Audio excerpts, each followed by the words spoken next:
When you imagine the trade routes of history, your thoughts may drift to the Silk Road with its caravans of camels crossing deserts, or to maritime voyages connecting continents by ship.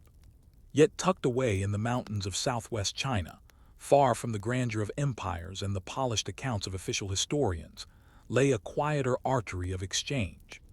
This was the Tea-Horse Road, a network of winding trails linking Yunnan in China's subtropical southwest with the vast Tibetan plateau. It was not a road in the modern sense, but a series of footpaths, mule tracks, and perilous bridges suspended above gorges. And unlike the wealth of silk or gold that fueled other trade corridors, here the currency was simpler: tea and horses. The story of its origins is neither dramatic nor glamorous. It is instead the story of gradual necessity, of communities improvising connections across impossible landscapes, and of the persistent demand for items that, though ordinary, proved vital to daily survival. Tea, compressed into dense bricks, was carried north and west into Tibet. Horses, sure-footed and bred for endurance, traveled eastward to supply Chinese armies. Between the two, an entire economy of exchange developed, layer by layer, until the paths themselves became as significant as the goods they carried. Yunnan, the source of the leaf. To understand the origins of the Tea-Horse Road, you must begin in Yunnan. This province, resting on the edge of Southeast Asia, is a land of valleys, forests, and mountain ridges that seem to fold endlessly into one another. Yunnan was not the heartland of China.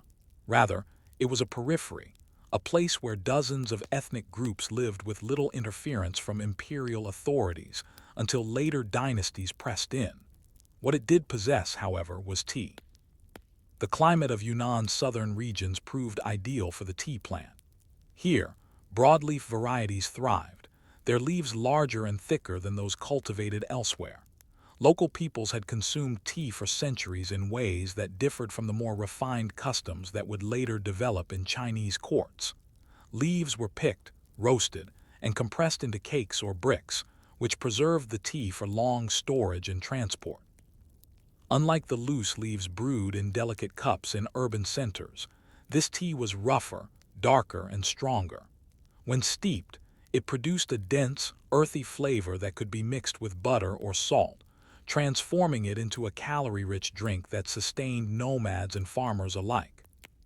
It was this brick tea that would become the foundation of trade with Tibet.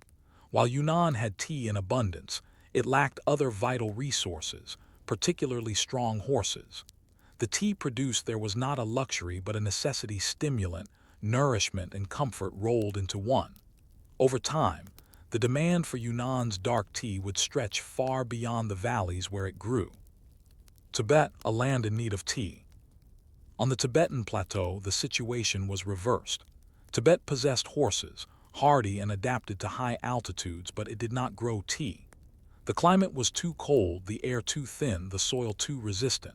Tibetan diets, heavy with meat and dairy, lacked variety. Tea offered both relief and balance. Mixed with yak butter, it became a drink that provided warmth, calories, and, importantly, aided digestion of fatty foods. It is not an exaggeration to say that tea became woven into the rhythm of Tibetan life.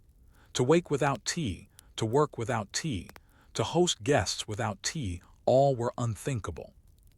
The Tibetan aristocracy also came to value tea as a marker of status. While the peasantry drank whatever bricks they could acquire, elites sought specific grades, preferring tightly pressed cakes with smoother flavors. As Tibet's reliance on tea deepened, so too did its dependence on outside suppliers. This dependency laid the foundation for a long and often uneasy economic relationship between Tibet and its southern neighbors. Early exchanges before the road. The origins of the Tea-Horse Road did not begin with formal treaties or state policies, but with small, irregular exchanges. Local traders, often members of minority groups such as the Bai, Yi, or Naxi peoples, ventured into the hills with packs of tea strapped to their backs. They traveled in groups, sometimes little more than families, to barter with Tibetans for horses, salt, or wool. These exchanges were risky. The terrain was unforgiving. Paths clung to cliffsides, narrow enough that a single misstep could send a man tumbling into rivers hundreds of feet below. Sudden storms swept through, turning trails into torrents. Yet the logic of need persisted. Tibet wanted tea, Yunnan wanted horses, and so individuals braved the hazards to carry out the trade.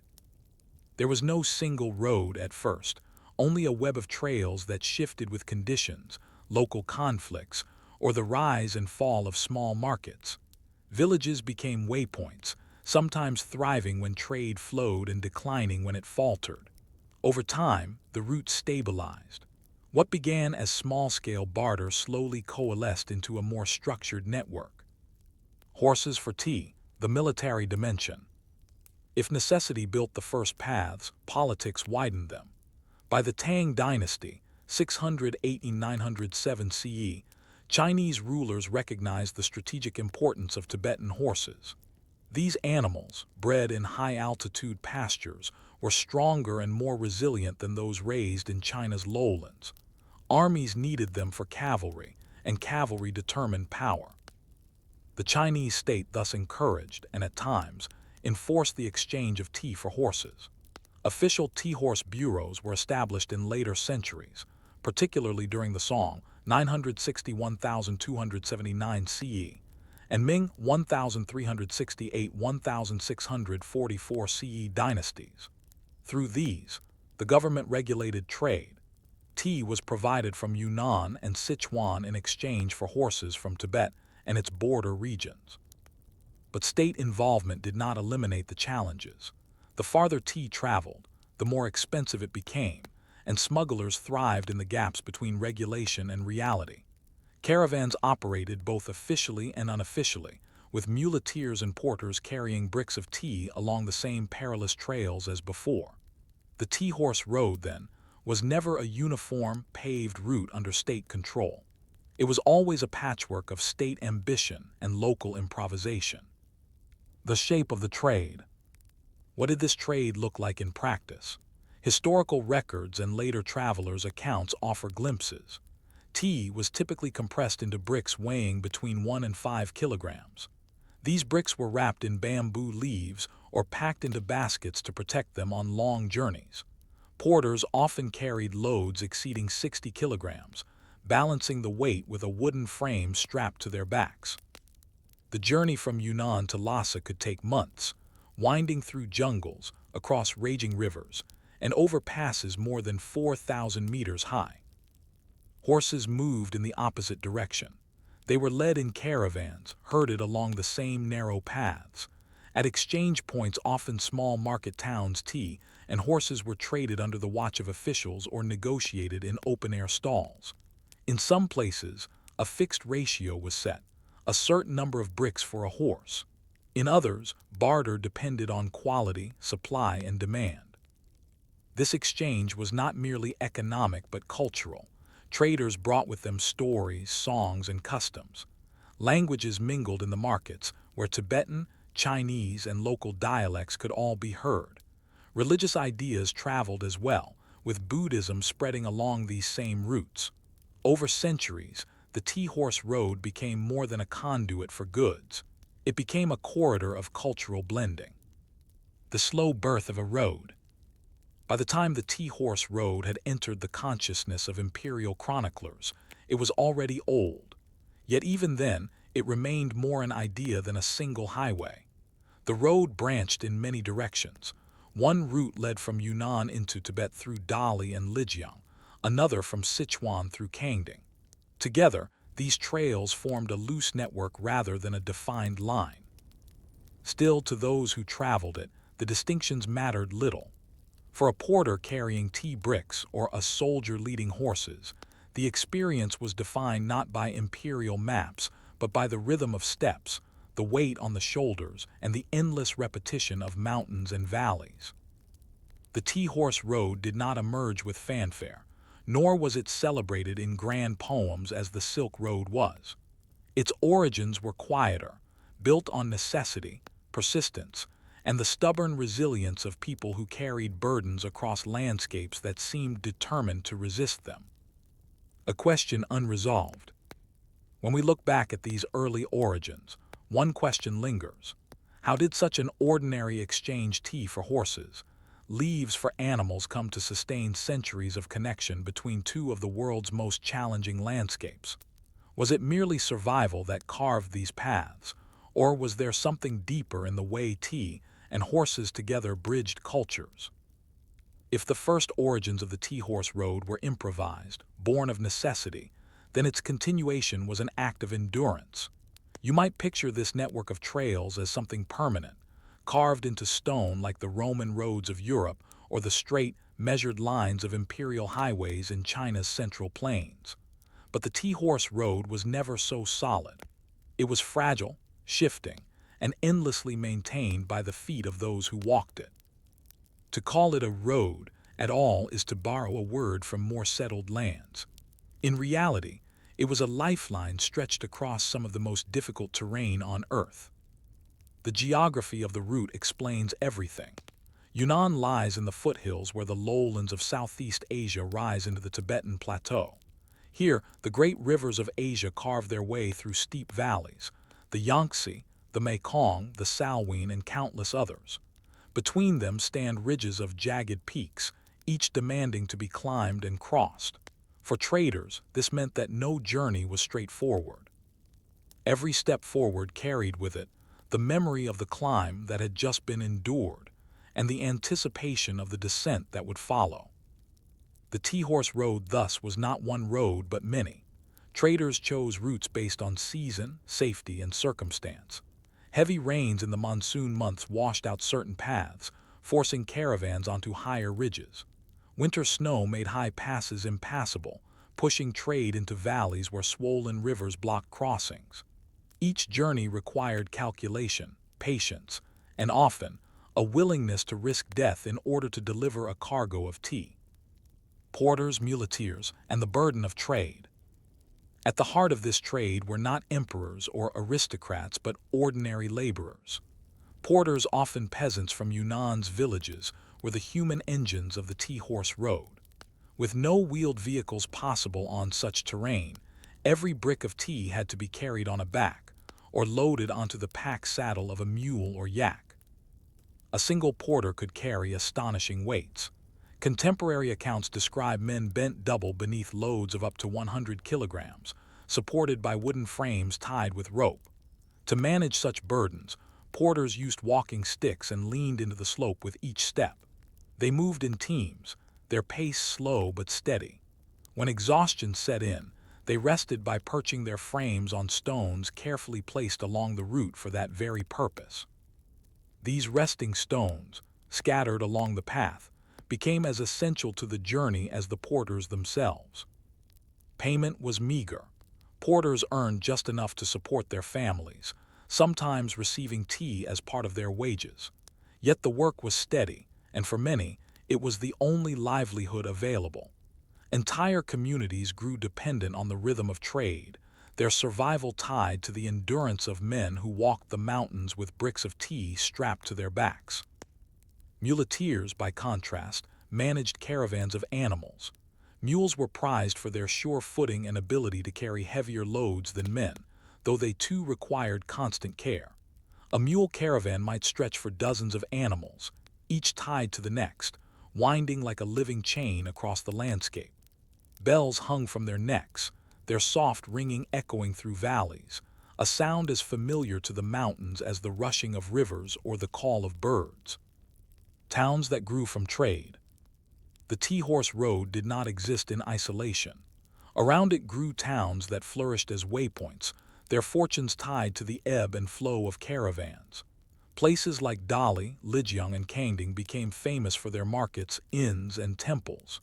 Each town served as a hub where tea was packed, repacked, weighed, and taxed, and where traders rested before pressing onward. Lijiang, home of the Naxi people, offers one example. Its cobbled streets and canals became bustling with caravan traffic, giving rise to a unique culture of intermediaries who brokered deals between Yunnanese tea sellers and Tibetan horse traders. Kangding, further north in Sichuan, earned the nickname Tea Horse City.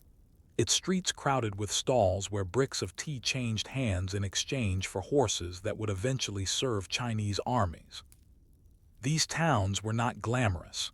They were functional, often dirty, always noisy, and filled with the smells of animals, fires, and food.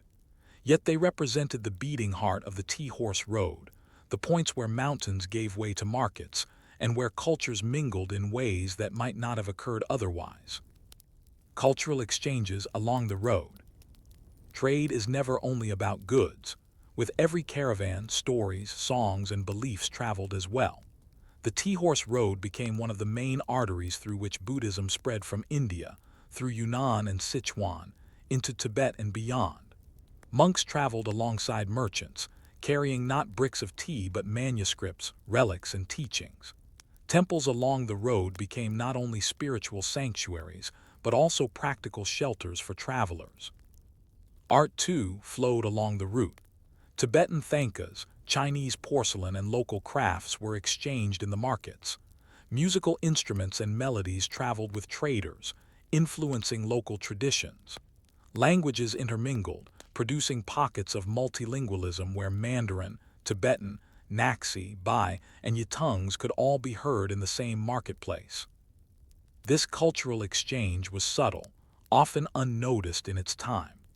A porter humming a borrowed tune, a family adopting a new method of cooking, or a village incorporating a foreign festival, these small moments accumulated over centuries, leaving a legacy far richer than the mere movement of tea and horses.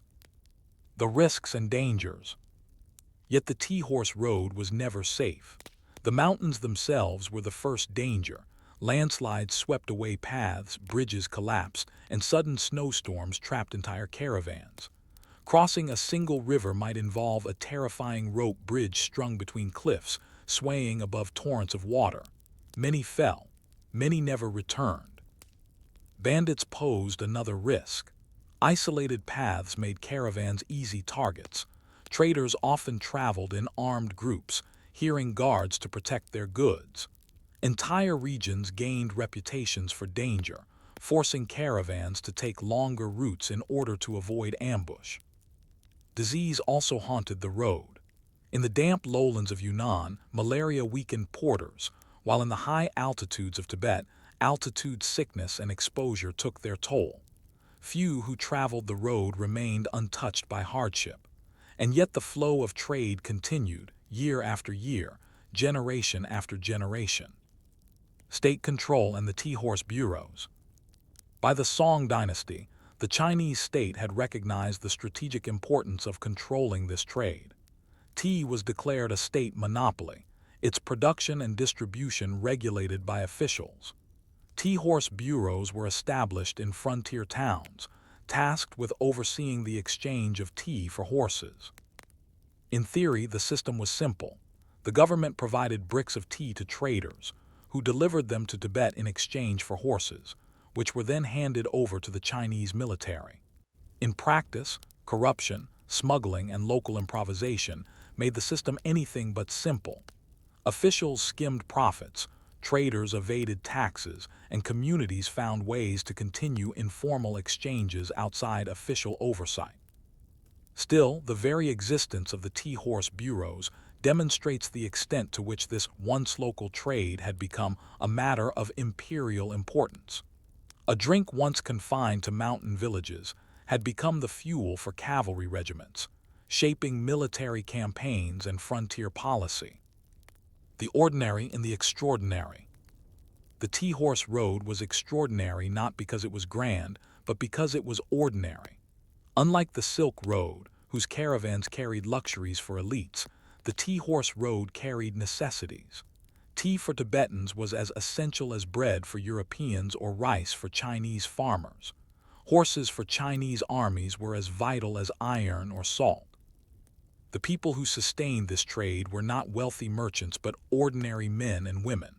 Their lives were defined by toil, by the slow pace of footsteps across mountains, and by the knowledge that what they carried was not gold or jewels but something far more mundane. And yet, without their work, the bonds between Yunnan and Tibet would have frayed. toward a more formal road. By the late Ming and early Qing periods, the tea-horse road had become increasingly organized. Inns, tea houses, and way stations dotted the route. Bridges and stone steps were built to stabilize the most treacherous paths. Though still dangerous, the road acquired a kind of permanence it had previously lacked. Yet this permanence was fragile. Every flood washed away part of the path. Every landslide demanded repair. The road existed only so long as people maintained it, step by step, year after year. Without their effort, the mountains would have reclaimed it in silence. A question left hanging. As we look at this fragile lifeline, built not by kings but by porters and muleteers, another question emerges. What kept them walking? Why did generation after generation choose to shoulder impossible burdens across landscapes that seemed determined to resist them? Was it poverty, necessity, or something else, some recognition that in carrying tea and leading horses, they were carrying the very lifeblood of two worlds? The tea-horse road endured for centuries, but no road lasts forever. Just as necessity created it, changing necessities eventually unmade it. To understand the full arc of its history, you must follow it beyond its bustling markets and dangerous trails, into the centuries when its importance slowly ebbed, until at last it became a relic of memory rather than a lifeline of survival. The road in the Qing era. By the 17th and 18th centuries, under the Qing dynasty, 1644–1911, the tea-horse road had reached a point of maturity. The Qing Empire extended its reach deep into the southwest, imposing administrative control over Yunnan and consolidating its influence in Tibet. This greater imperial presence brought both stability and regulation. Tea continued to flow out of Yunnan and Sichuan in great volumes, its value recognized not just by Tibetans but also by Mongols and other frontier peoples. Horses, still crucial to the empire's military, flowed eastward, though by this time the introduction of firearms and shifts in military organization reduced, slightly, the absolute dependence on cavalry. The caravans of this era were massive. Some records describe trains of hundreds of mules or porters moving in unison, their bells and footsteps echoing like a living heartbeat across the mountains. Inns and markets flourished, temples grew wealthy from donations made by grateful travelers, and towns like Lijiang and Kangding prospered. Yet beneath this seeming vitality lay seeds of decline. The tea-horse road remained what it had always been, fragile. It was bound to the pace of men and animals, vulnerable to geography, and limited in what it could carry. As the modern world pressed closer, the road would find itself unable to compete. The coming of new roads. The 19th century brought new technologies to China. Steamships plied the coast, foreign merchants introduced new trade practices, and railroads crept slowly into the interior. Even in the far southwest, once thought impenetrable, engineers began to imagine new possibilities for transport. For the tea-horse road, this was the beginning of the end. Why risk avalanches and bandits when steel tracks could deliver goods more quickly and safely? Why carry bricks of tea on a porter's back when wagons or trains could haul tons in a single journey? By the late Qing and into the early Republic of China, new roads and railways began to bypass the old caravan routes. Though they did not entirely replace them, overnight mountains are never so easily conquered. The writing was on the wall. The tea-horse road, once indispensable, was now only one option among many. The fall of the horse. The horse, once so central to Chinese military power, also lost its primacy. As firearms became more sophisticated and armies restructured, cavalry lost its central role. Horses still mattered, but no longer at the scale that had once required state-run tea-horse bureaus. Without that military demand, the exchange system that had sustained the tea-horse road weakened. By the 20th century, mechanized transport trucks, trains, eventually airplanes further diminished the importance of horses in warfare and in trade. As one half of the exchange lost value, the other half followed. Tea remained important, but its routes to Tibet shifted, carried by more efficient means. The decline of the caravans. With these changes, the great caravans shrank. Muleteers who had once guided long chains of animals found themselves with fewer customers. Porters, who had carried impossible burdens for meager wages, drifted into other forms of labor, some finding work on the very roads and railways that displaced their old trade.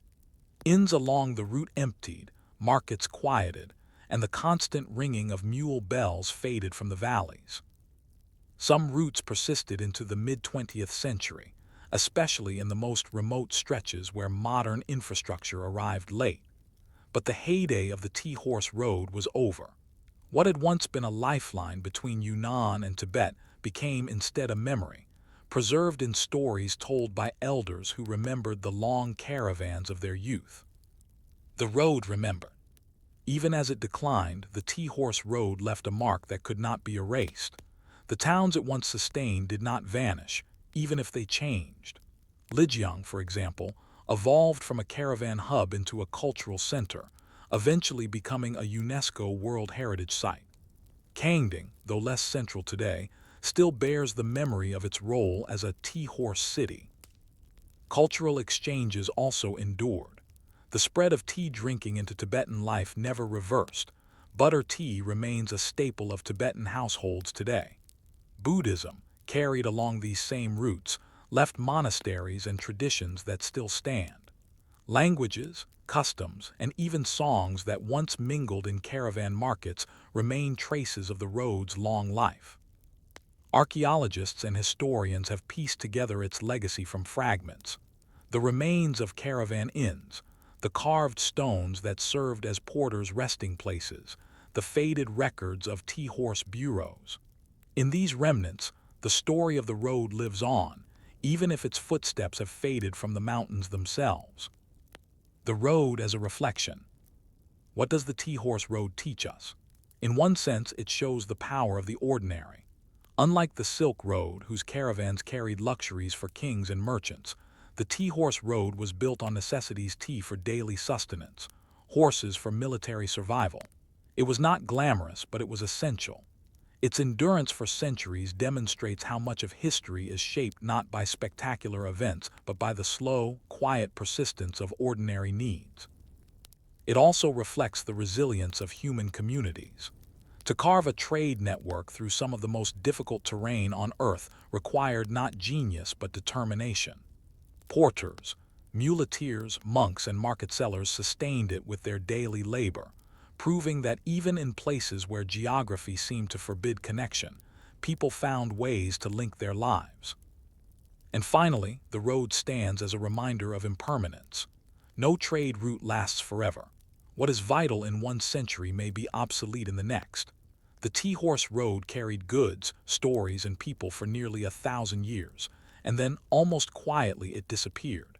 Its memory lingers not as a grand monument, but as a faint echo, heard in the ring of a bell, the taste of tea, or the whisper of a mountain trail. Closing reflection. You can still walk parts of the Tea-Horse Road today. In villages in Yunnan, in valleys in Tibet, stone steps remain where porters once climbed, and in museums, you may see the bamboo-wrapped bricks of tea that once sustained the trade. But to walk these paths now is to walk in the shadow of history, to follow trails that once mattered enormously and now survive only as traces. It is tempting to see this as an end, but perhaps it is something else. A reminder that history is built on countless roads like this one, roads that were once vital and now are forgotten, roads that shaped lives without ever earning a line in the grand chronicles of empires. The Tea-Horse Road was boring history in the truest sense, not a place of kings and battles, but of porters, mules, tea, and horses. And yet, in its quiet way, it shaped centuries of life across two worlds. So we are left with a final question. When we look at the forgotten roads of our own time, the overlooked connections, the hidden labors, what histories are we ignoring? And what lessons might we only see when they, too, have faded into memory? When you think of money, You probably picture coins stamped with an emperor's face, or paper notes printed by a central authority. Yet for most of history, money was not so simple. In the remote mountain kingdoms of southwest China and Tibet, where terrain split communities apart and silver was scarce, people relied on other forms of currency. Salt, horses, and tea, all ordinary items, all necessities of life, took on the role of money. This was not symbolic currency in the way gold might be symbolic. These were goods that people needed every day. To measure value in them was to measure value in survival. A family might trade a horse for bricks of tea. A village might pay its taxes in salt. A caravan might cross mountains with a cargo worth more in one valley than in the next. The tea horse road, then, was not just a network of trails but an economy in motion, with its own units of account, its own logic of value, and its own peculiar rhythms. Salt, the mineral that preserved life. Of all the commodities that circulated through these mountains, salt may seem the dullest, but it was indispensable. Human bodies need salt to survive. Without it, muscles cramp, nerves fail, and life itself falters. In regions where diets were heavy with meat or dairy, salt became even more crucial to preserve food and balance nutrition. Yunnan and Sichuan possessed rich salt wells and mines. Brine was drawn from underground and boiled to leave crystals behind. In some places, natural salt springs bubbled to the surface, their waters collected and evaporated in clay basins under the sun. This salt was packed into cakes or blocks, shaped to be carried on the backs of animals or men. Salt served as a kind of universal commodity. Villages that had no coins could still trade salt. Taxes were often collected in salt rather than money. Soldiers on distant frontiers were paid in salt rations. In Tibet, where salt was scarcer, its value was even greater. Salt caravans crisscrossed the plateau, linking remote communities in exchanges that were as much about survival as about commerce.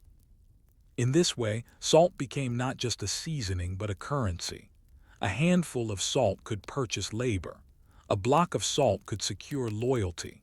And over time, the salt trade carved its own paths across the mountains, often overlapping with the trails of the tea horse road.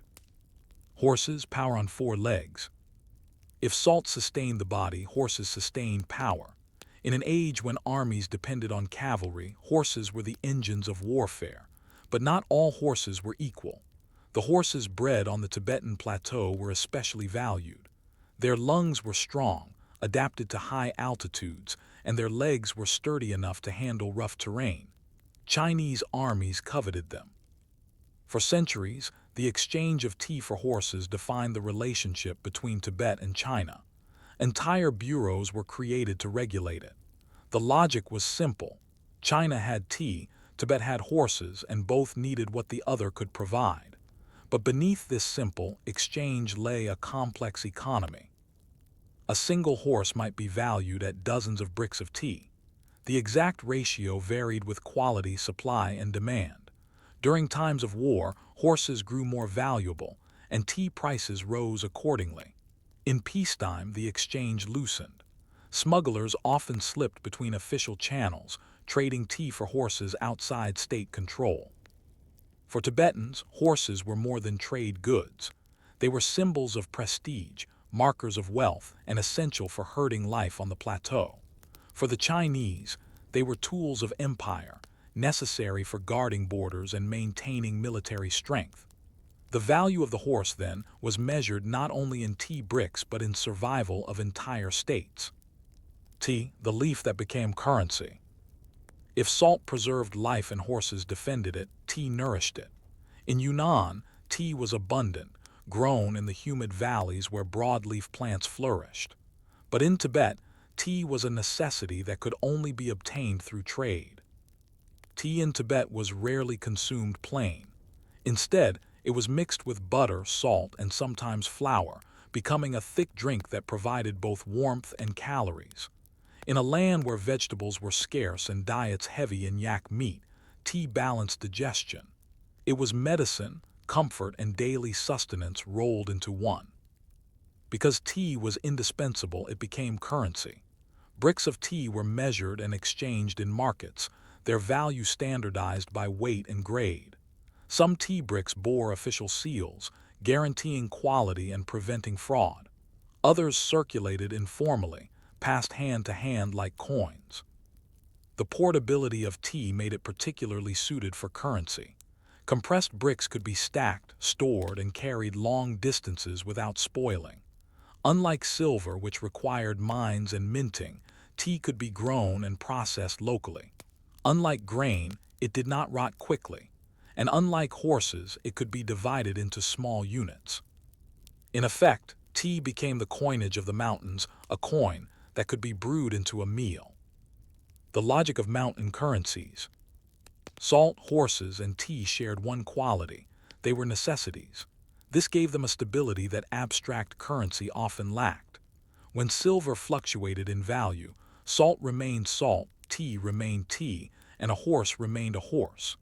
Their worth could be measured not only in markets but in bodies fed, armies mounted, and families warmed. This economy also reflected geography. Mountains fractured communities, limiting access to centralized minting or coin circulation. Instead, each valley, each kingdom, each monastery relied on what it had and what it needed. In such a fragmented landscape, barter was not primitive, it was practical. Over time, however, these commodities formed systems as complex as any coin economy. Ratios were established, markets stabilized, and entire political strategies revolved around control of tea, salt, and horses.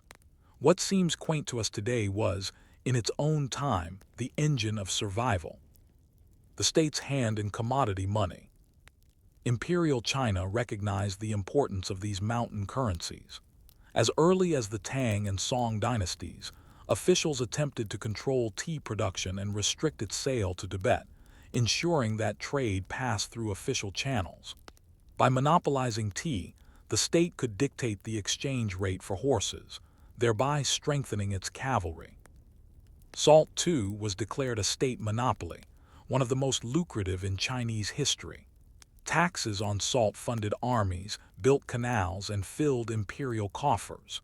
Even in distant Yunnan, salt wells became points of contention, guarded and regulated by imperial agents. But the state's reach was never absolute. Local traders found ways to circumvent regulation, smuggling tea and salt across borders. Villages along the Tea Horse Road thrived on these informal exchanges, their economies running parallel to, and often in defiance of, imperial control. Everyday life in a world of commodity money. For the people who lived along the Tea Horse Road, these commodities were more than abstract currencies. They were woven into the fabric of daily life. A family might measure its wealth not in coins, but in the number of salt blocks stored for winter. A bride's dowry might include horses rather than silver. A monk's alms might arrive in the form of tea bricks. Markets reflected this reality. In frontier towns, stalls displayed salt blocks stacked like bricks, horses tethered in rows, and tea cakes piled high. Prices were shouted in terms of commodities, not coins. So many bricks of tea for a horse, so many handfuls of salt for a blanket. These exchanges were not always fair. Wealthier traders manipulated ratios to their advantage, while poorer porters bore the heaviest burdens for the smallest rewards. Yet the system persisted, for it was built on what everyone needed to live. An unfinished question. When we look at this economy of salt, horses, and tea, one question arises. What does it mean to call something money? Is money a coin minted by a government, or is it anything that people trust enough to measure value and sustain exchange? For the mountain kingdoms of the Tea Horse Road, the answer was clear. Money was whatever preserved life.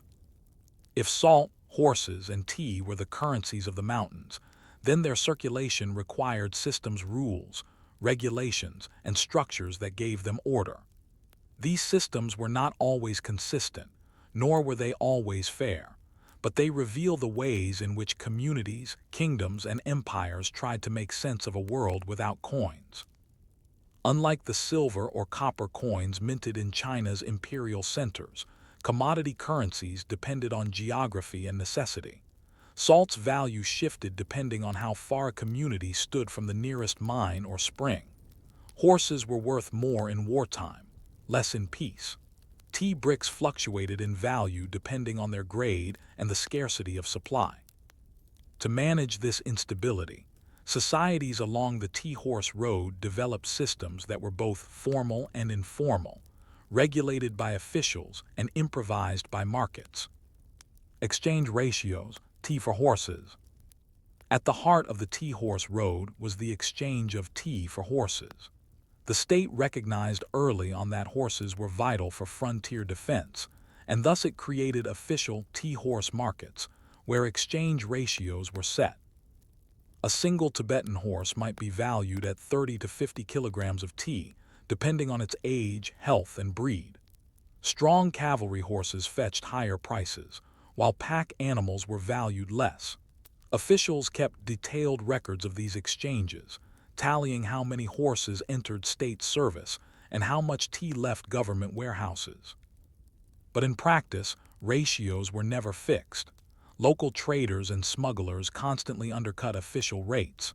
If the state demanded 40 bricks of tea for a horse, smugglers might offer 30.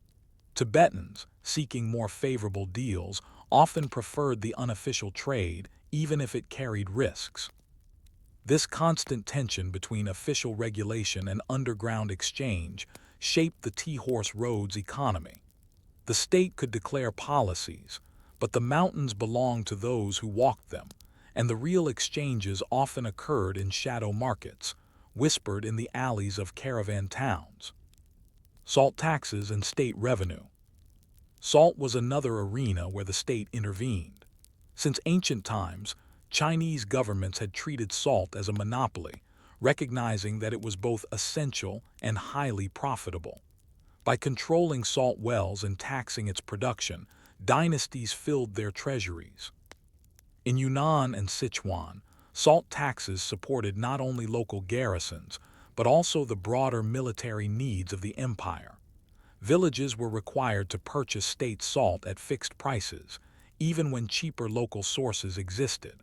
This created resentment and fueled smuggling. Still, salt's role as a basic necessity ensured compliance. A household might try to evade grain taxes, but it could not go without salt. In this way, the state used salt as both a source of income and a tool of control. To regulate salt was to regulate life itself. The role of monasteries. Alongside the state, monasteries played a crucial role in managing the circulation of these commodities. In Tibet, Buddhist monasteries were not only religious centers but also economic hubs. They received donations in the form of tea bricks, salt, or horses, and they redistributed these goods to their communities.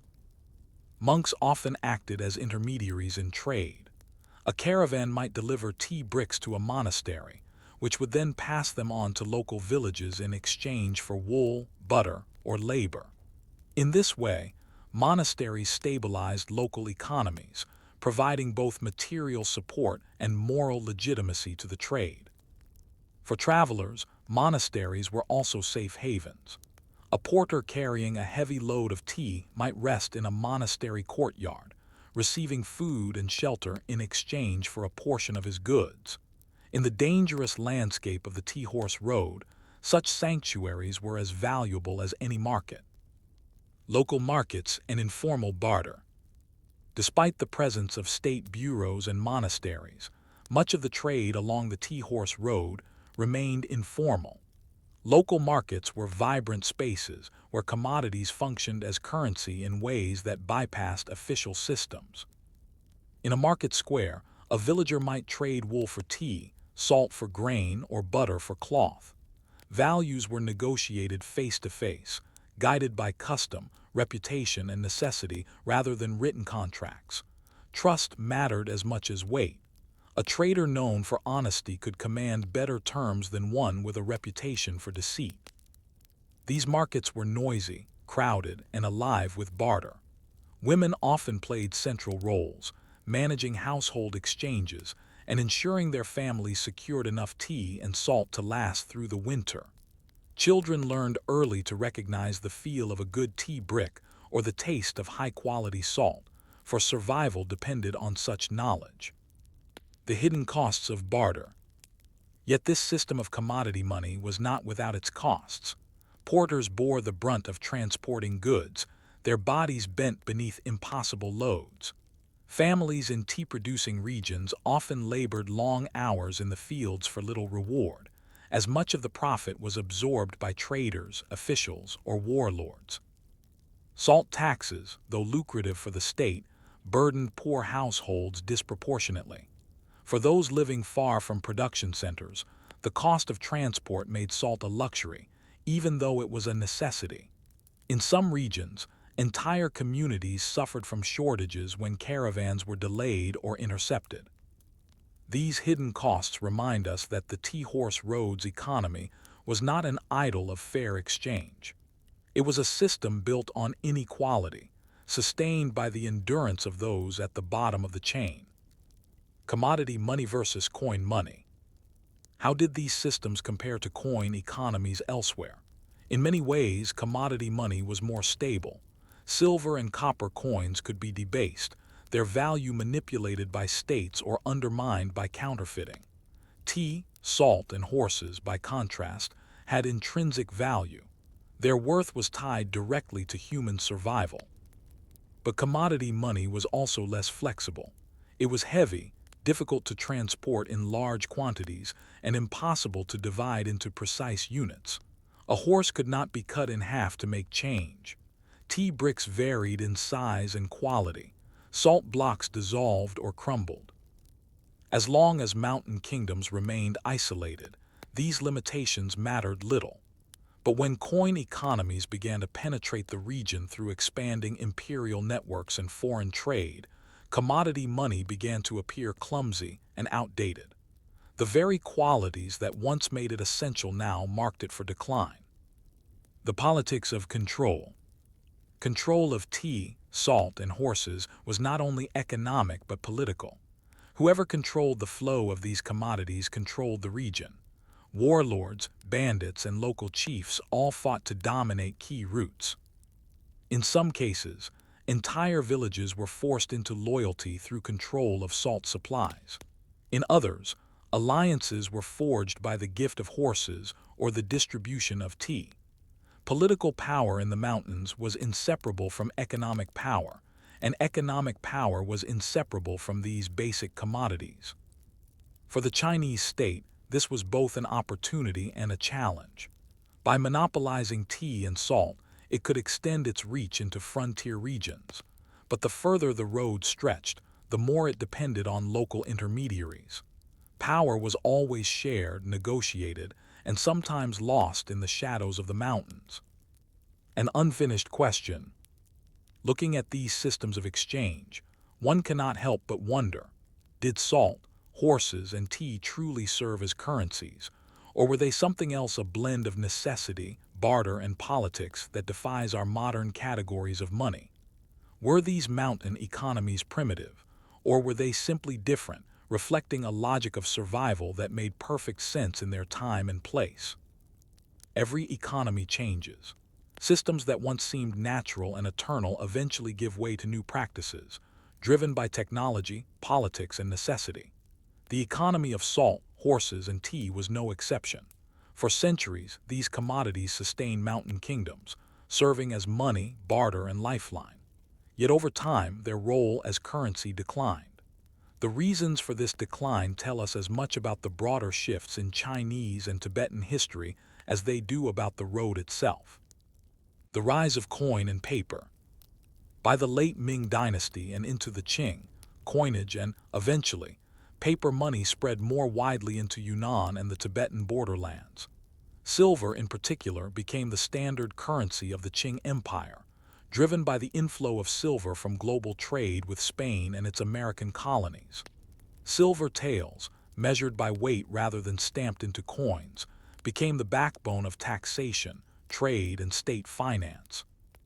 As silver penetrated further into the southwest, It gradually displaced tea, salt, and horses as units of account.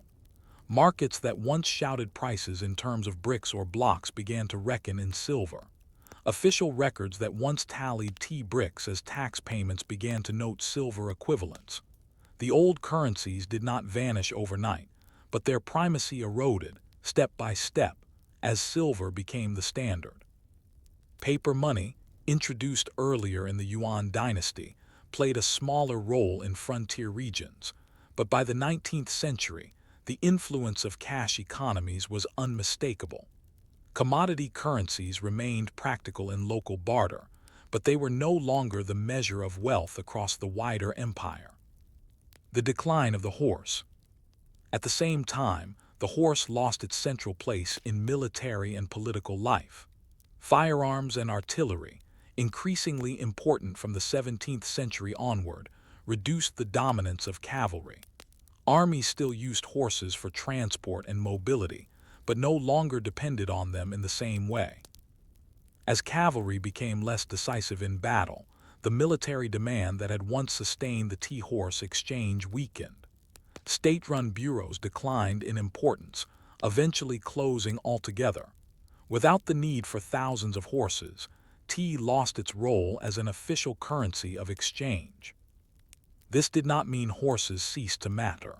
They remained symbols of prestige in Tibetan society and practical tools for herding and transport. But their value as money diminished, confined more to cultural life than to imperial policy. Salt in a changing world. Salt, too, changed. The Qing state maintained its salt monopoly, but as transport improved and central administration deepened, salt became less a local currency and more a standardized commodity taxed in silver. The salt blocks that once served as barter gave way to coin payments, their role as money reduced to memory. Yet salt did not disappear. It remained essential to life, and the revenues it generated for the state continued into modern times. What changed was its role as currency. Once the universal medium of exchange in mountain villages, salt was now a commodity priced in coins, no longer a currency in itself. Tea, from currency to commodity. Of the three, tea underwent the most remarkable transformation. No longer confined to bricks for barter, tea became a global commodity. From the 17th century onward, Chinese tea reached Europe, where it became a fashionable luxury. By the 18th and 19th centuries, Britain's demand for tea reshaped global trade, fueling colonial expansion and even the Opium Wars. In this new world, tea was no longer a form of mountain money, but a commodity traded on a global scale. Its value was measured not in horses or salt, but in silver, ships, and colonial treaties. The humble tea bricks that once circulated as currency in Tibet became relics of a bygone system, replaced by crates bound for London or Amsterdam. The persistence of barter. Even as coin and global trade spread, barter persisted in remote regions. Well into the 20th century, travelers in Yunnan and Tibet reported seeing tea bricks used as money, salt exchanged for butter, and horses traded for grain. In isolated valleys, where coins were scarce and markets limited, old systems endured. But these were pockets of persistence, not the main current of history. As roads improved and coins circulated more widely, barter shrank to the margins. What had once been the central economy of mountain kingdoms became a survival strategy in isolated corners. Memory and legacy. Today, the economy of salt, horses, and tea survives mainly in memory. Museums display tea bricks stamped with official seals, reminders of their role as currency. Salt wells in Sichuan and Yunnan still operate, their history preserved for visitors curious about the old monopoly. Horses still trot across the Tibetan plateau, symbols of tradition more than units of wealth. Yet in cultural memory, these commodities retain their weight. Tibetans still drink butter tea daily, a living reminder of tea's indispensability. Songs and folktales recall the days of caravans trading salt across high passes. In Yunnan, the old tea horse road has become a tourist attraction, its history revived as heritage even as its economic role has long since passed. Rethinking currency. What does this history teach us about money? We often assume that money is coins, notes, or digital balances in a bank. But for most of human history, money has been whatever people trust to preserve value and facilitate exchange. In the mountains of southwest China and Tibet, that meant salt, horses, and tea. This system was not primitive, it was practical. It reflected the realities of geography, scarcity, and necessity. Where coins could not reach, tea bricks and salt blocks could. Where armies needed horses, barter made sense. To call this economy backward is to miss the logic of survival that shaped it. In fact, one might argue that commodity currencies were more grounded than modern money. They were tied directly to life itself, to the need for salt in the body, tea in the cup, and horses on the field. Modern money, abstract and symbolic, often floats far from the realities of survival. The mountain currencies, in their simplicity, never forgot that wealth is measured in life sustained. Closing reflection. As you picture the caravans of the tea horse road loaded with tea bricks and salt blocks, leading strings of horses across precarious trails, you glimpse a world where money was heavy, tangible, and tied to the body. It was money you could drink, sprinkle on food, or saddle for travel. It was money that nourished, preserved, and defended life. The decline of this system reminds us of how fragile economic structures are. What seems permanent can vanish within a century, replaced by new forms. Yet the legacy endures. In every cup of Tibetan butter tea, in every song of a muleteer, in every forgotten stone step of the tea horse road, the memory of salt, horses, and tea remains. And so we are left with a final question. In our own world of digital money and invisible credit, have we lost something that mountain kingdoms once knew, that the truest currency is not wealth stored in numbers, but the ordinary necessities that sustain life itself? When you think of the tea horse road, you might imagine the goods it carried. The bricks of tea wrapped in bamboo, the sturdy Tibetan horses, the salt blocks stacked high on mules. Yet none of this would have moved without people. The caravans of the tea horse road were not abstract flows of trade, but living, breathing chains of men and animals who carried their burdens across mountains. Their story is one of endurance, of lives spent walking, and of the small routines that made survival possible. Muleteers and porters were not celebrated in grand histories. They were often poor, anonymous, and forgotten once their loads were delivered. But without them, the road itself would never have existed. To follow their daily struggles is to see the tea horse road not from the perspective of kings or merchants, but from the ground. Step by step, load by load, across paths carved into stone. The making of a muleteer. Becoming a muleteer was rarely a choice made in freedom. Most muleteers came from peasant families in Yunnan, Sichuan, or Tibet, where land was scarce and survival difficult. A young man, unable to inherit enough fields to feed a family, might turn to the road for livelihood. Others were drawn in by relatives already working in caravans, passing the trade from father to son. Training was not formal but practical. A boy might begin as a helper, tending animals, fetching water, and carrying light loads. Over time, he learned the skills that defined a muleteer: how to pack a saddle so that the weight was balanced, how to calm a frightened mule on a swaying bridge, how to recognize signs of illness in an animal before it collapsed on the trail. Knowledge was everything. A muleteer needed to know the rhythms of the road, the dangers of each pass, and the markets of each town. He needed to know how to bargain with officials, how to defend against bandits, and how to stretch food so that a caravan could last the journey. Few jobs demanded such a mixture of physical endurance and practical wisdom. The caravan as a moving village. A caravan was more than a group of men and animals. It was a moving village. At dawn, the camp stirred to life with the sound of bells clanging as mules shifted in their ropes. Fires were lit, tea boiled, and simple breakfasts eaten, often rice, millet, or tsampa, roasted barley flour, mixed with butter or salt. Then came the loading. Each mule carried 60 to 80 kilograms, packed in woven saddlebags or strapped in bamboo frames. Loads had to be balanced precisely. A lopsided pack could throw an animal off balance and lead to disaster on narrow trails. Porters shouldered their own burdens, sometimes up to 80 kilograms, strapped to wooden racks that cut into their shoulders. When the caravan set out, it moved like a snake across the mountains. The muleteer walked at the front, leading with a rope, while others flanked the sides or brought up the rear. Each animal wore bells, their steady jingling keeping rhythm with the footsteps. The sound was both practical and symbolic. It allowed muleteers to keep track of animals in mist or darkness, and it marked the caravan's presence as a kind of announcement to the mountains. At night, the caravan stopped wherever shelter could be found, in roadside inns, monastery courtyards, or open fields. Animals were tethered, fires lit, and meals cooked. Muleteers gathered around the flames, telling stories, mending equipment, or simply resting in silence. The day might have carried them only a few kilometers, but every step forward mattered. Hardships of the road.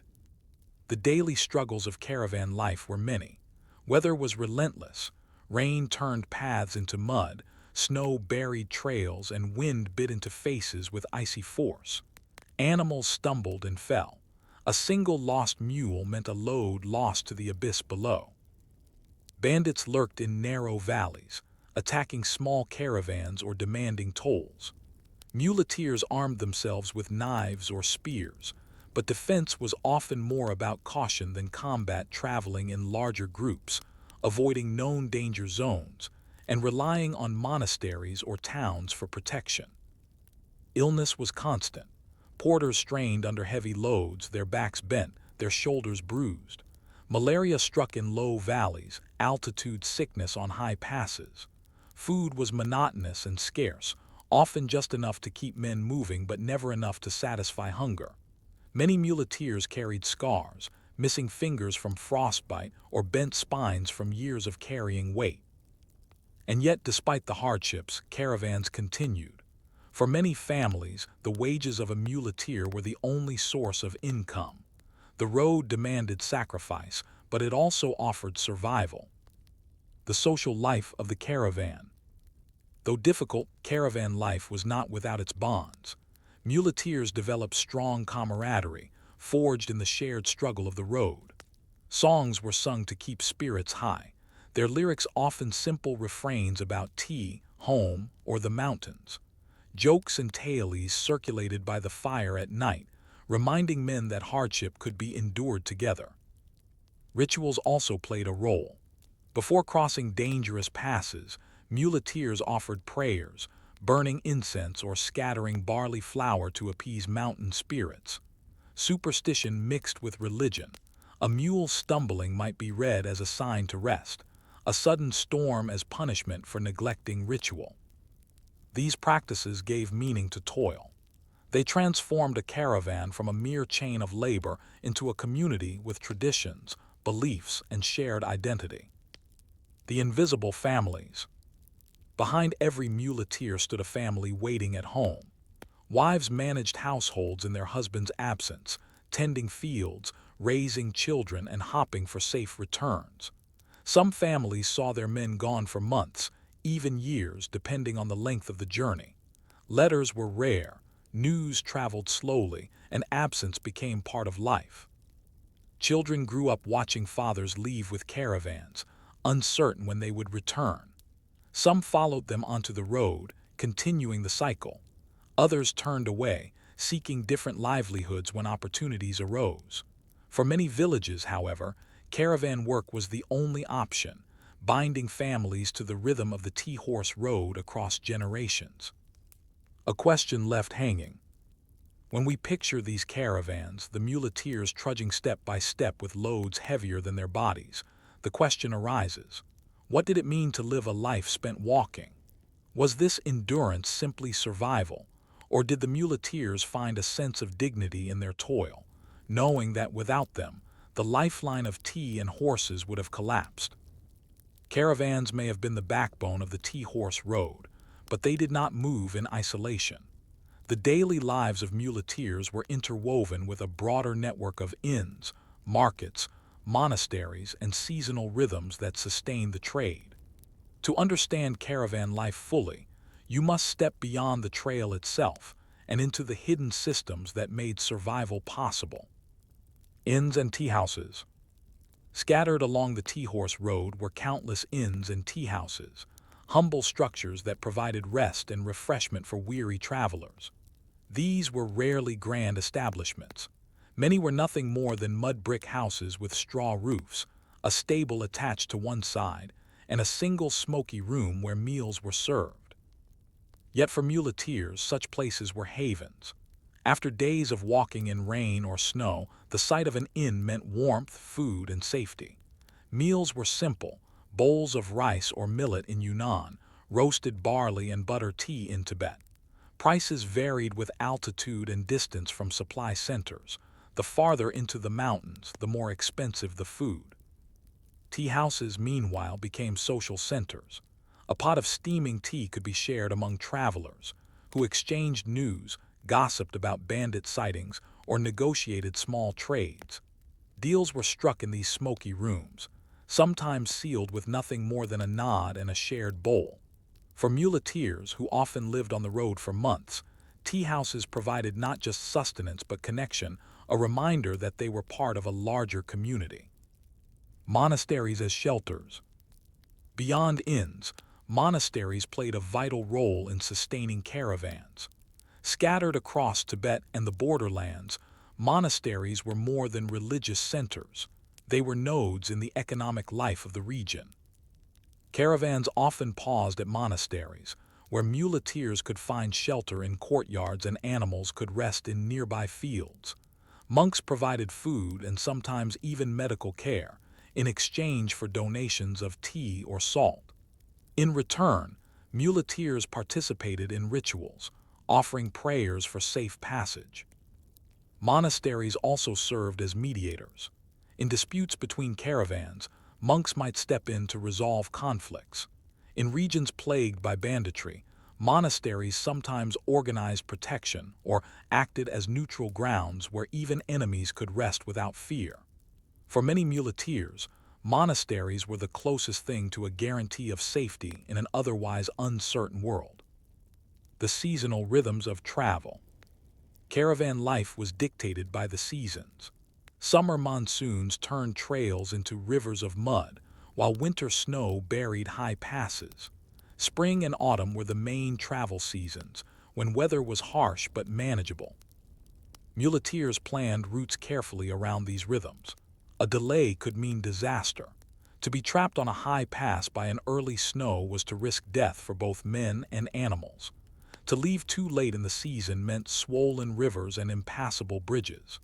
Timing was everything, and experienced muleteers carried in their memory the patterns of storms, floods, and snowfalls. Even within seasons, daily rhythms mattered. Caravans often set out at dawn, walking through the morning before the sun grew too hot. Midday brought rest, both for men and animals. Afternoon was spent walking again until dusk, when camp was made. The road was relentless, but it was also predictable, its pace set by the cycle of sun, rain, and snow.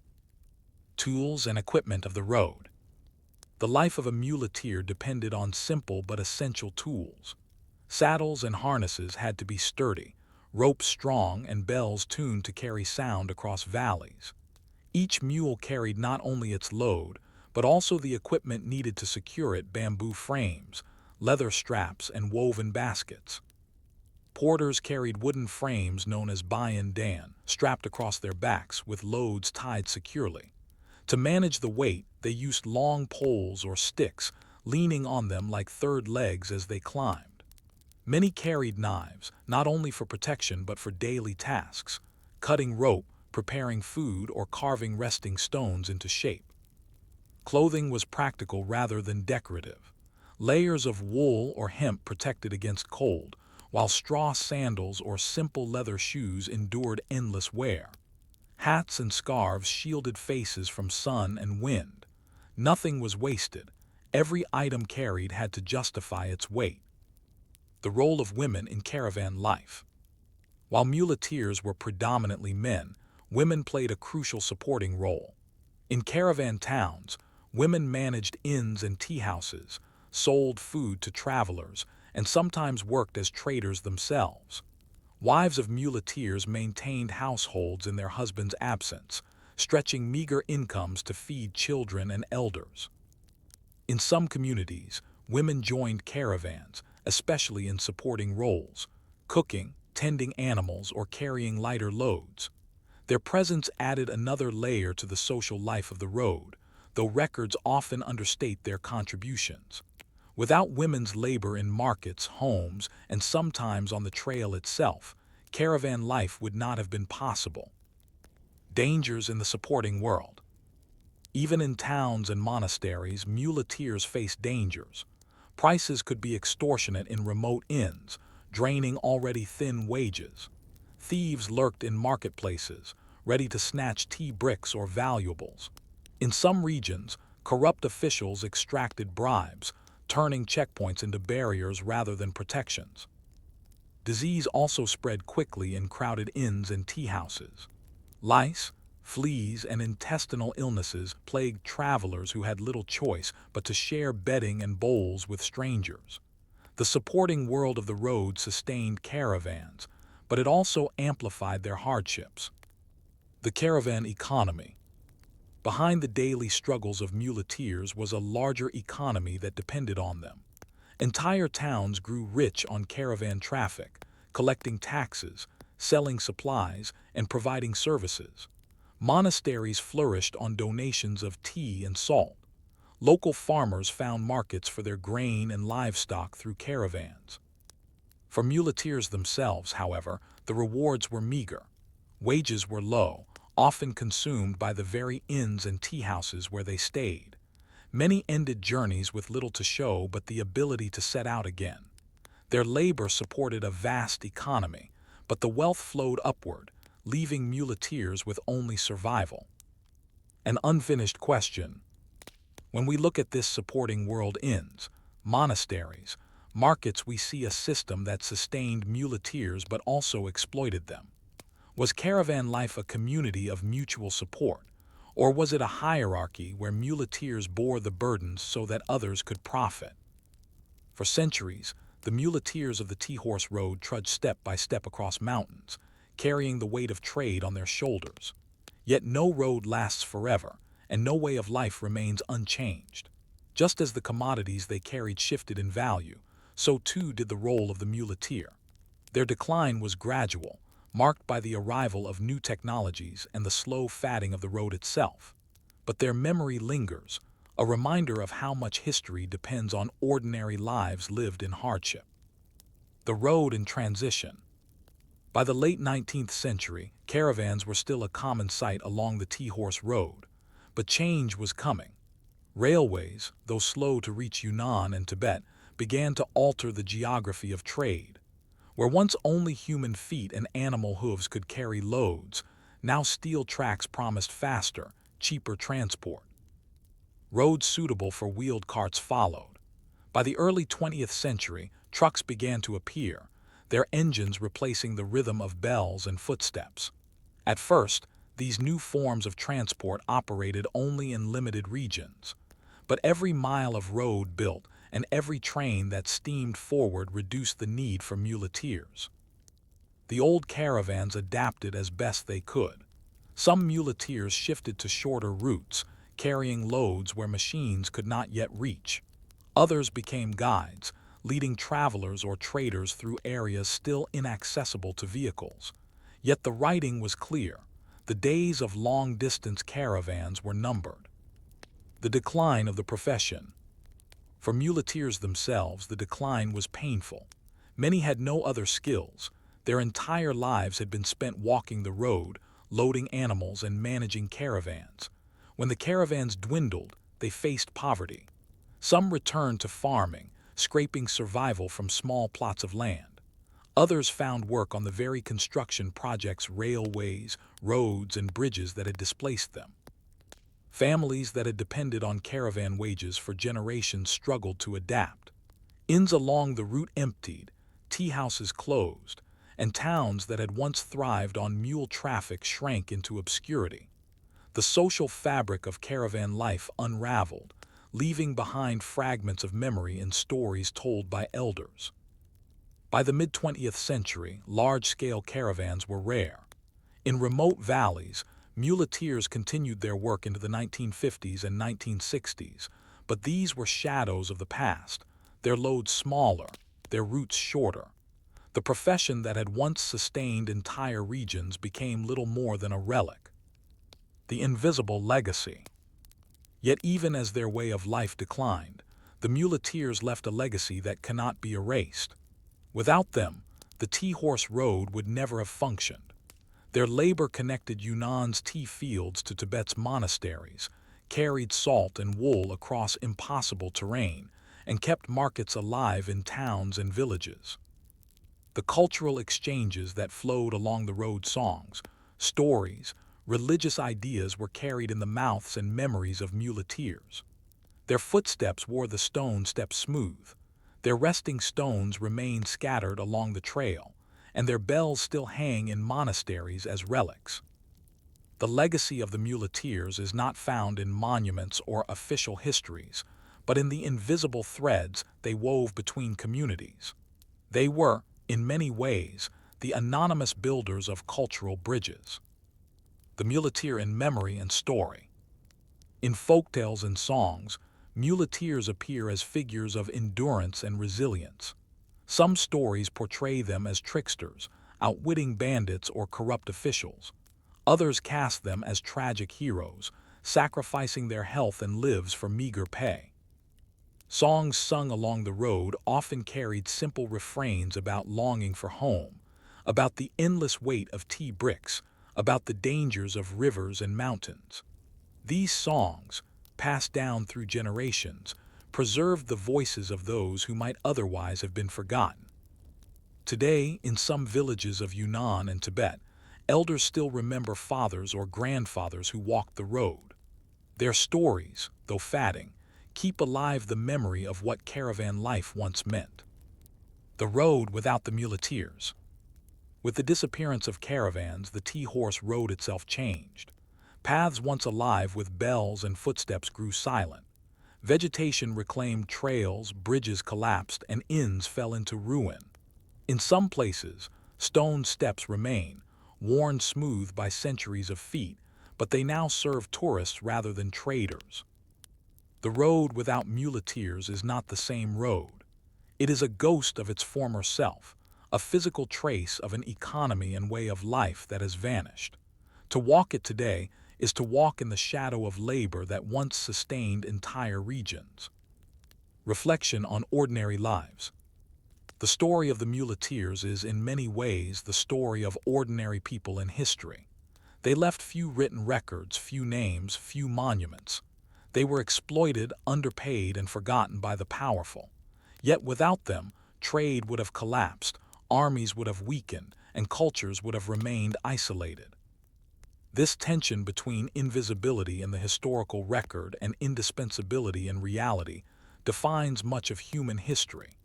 The muleteers remind us that history is not only made by emperors and generals, but by the countless anonymous lives that carried the burdens of trade, step by step. Closing reflection. To imagine the life of a muleteer is to imagine endless walking, feet blistered, shoulders bruised, lungs strained by altitude, eyes fixed on the narrow trail ahead. It is to imagine nights spent in smoky inns, meals of rice or barley barely sufficient to sustain strength, and mornings rising before dawn to begin again. It is to imagine a life where dignity came not from wealth but from endurance. The muleteers are gone now, their profession erased by machines and modern roads, but the questions they leave behind endure. What does it mean to live a life of labor, unseen and uncelebrated, yet essential? What does it mean that history depends on people whose names we never know? The tea-horse road, in all its grandeur and difficulty, was nothing without muleteers, and in remembering them, we are reminded that the silent footsteps of ordinary lives are the true foundation of history. To call the T-Horse Road a road is to use a word that feels misleading. A road in the common sense is something built, paved, wide enough for carts or carriages. The T-Horse Road was none of these things. It was not carved by engineers with careful plans, but by footsteps porters, muleteers, and animals slowly wearing trails into the landscape. It was a road without stone markers or milestones, a road that shifted with landslides and floods, and a road that existed only so long as people walked it. If you follow its traces today, you find not highways but footpaths clinging to cliffs, rope bridges stretched across torrents, and staircases of stone carved into mountainsides. These fragile bones were the foundation of centuries of trade. They were perilous, often barely passable, but they were all that was possible in landscapes where mountains towered, rivers raged, and valleys cut deep. The geography of obstacles. The geography of Yunnan, Sichuan, and Tibet shaped everything. Here, three of Asia's great rivers, the Yangtze, the Mekong, and the Salween, run roughly parallel, separated by mountain ridges that rise steeply between them. For caravans, this meant constant climbing and descending. To travel a few kilometers as the crow flies often required days of switchbacks, crossings, and detours. Trails hugged mountainsides, no more than half a meter wide, just enough for a mule to place its hooves. On one side, the mountain pressed close. On the other, a sheer drop fell hundreds of meters to a river below. In rainy seasons, these paths turned slick, every step a gamble between survival and a fatal slip. There were no wheeled carts here. The terrain forbade them. All goods moved by human back or animal load, each step painstaking and slow. The road was not built for speed or ease, it was built for necessity. Rope bridges across torrents. One of the most iconic features of the T-Horse Road was its rope bridges. Rivers in these regions were too wide and too violent for easy crossing. Wooden bridges could not withstand the floods of summer, and ferries were often impossible in rapids. The solution was rope. Bridges were constructed from twisted vines, hemp, or yak hair braided into thick cords. These were strung across rivers, anchored on each side by wooden posts or stone towers. Planks or woven mats were laid on top, though often with gaps wide enough to see the torrent below. Crossing such a bridge was an act of courage. The structure swayed violently with each step, the roar of water filling the ears, the spray dampening the face. Mules balked, refusing to step forward until coaxed or blindfolded. Porters clutched ropes, their loads swinging dangerously. A misstep meant not only the loss of goods but often life itself. Yet these fragile bridges were lifelines. Without them, the road could not have functioned. Communities maintained them with constant labor, replacing ropes and planks as they wore. Each crossing was a reminder of the fragility of trade, suspended literally by fibers stretched across the void. Stone steps and cliff paths. Where rivers were not the obstacle, cliffs were. In many places, stone steps were carved directly into mountainsides, creating staircases that rose or fell for hundreds of meters. Porters climbed these with loads bending their backs, each step measured and slow. Some cliff paths were supported by wooden beams driven into rock faces, forming narrow ledges. Others had chains or ropes fixed into the cliff for travelers to grip. Accounts from later travelers describe trails so narrow that mules had to be unloaded and led one by one, their packs carried separately along the cliff face. These paths demanded absolute focus. One careless movement, one stumble, meant a fall that no one survived. Yet for muleteers, they were part of the routine. Danger became ordinary, and the extraordinary feat of clinging to cliffs with heavy loads became a daily necessity. Landslides, floods, and snow. Nature constantly erased the road. Landslides buried trails overnight. Floods washed away bridges and fords. Snow closed high passes for months, forcing caravans to wait or to take longer, more dangerous detours. Every caravan carried in its memory the scars of past disasters. A resting stone might bear a carving marking where men died in an avalanche. A broken bridge tower might stand as a reminder of a flood.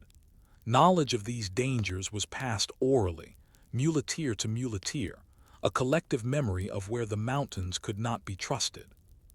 Repair was never-ending. Each season, communities rebuilt bridges, cleared trails, and carved new steps. Without this constant maintenance, the T-horse road would have vanished in months. It survived not because it was permanent, but because it was constantly remade by those who depended on it.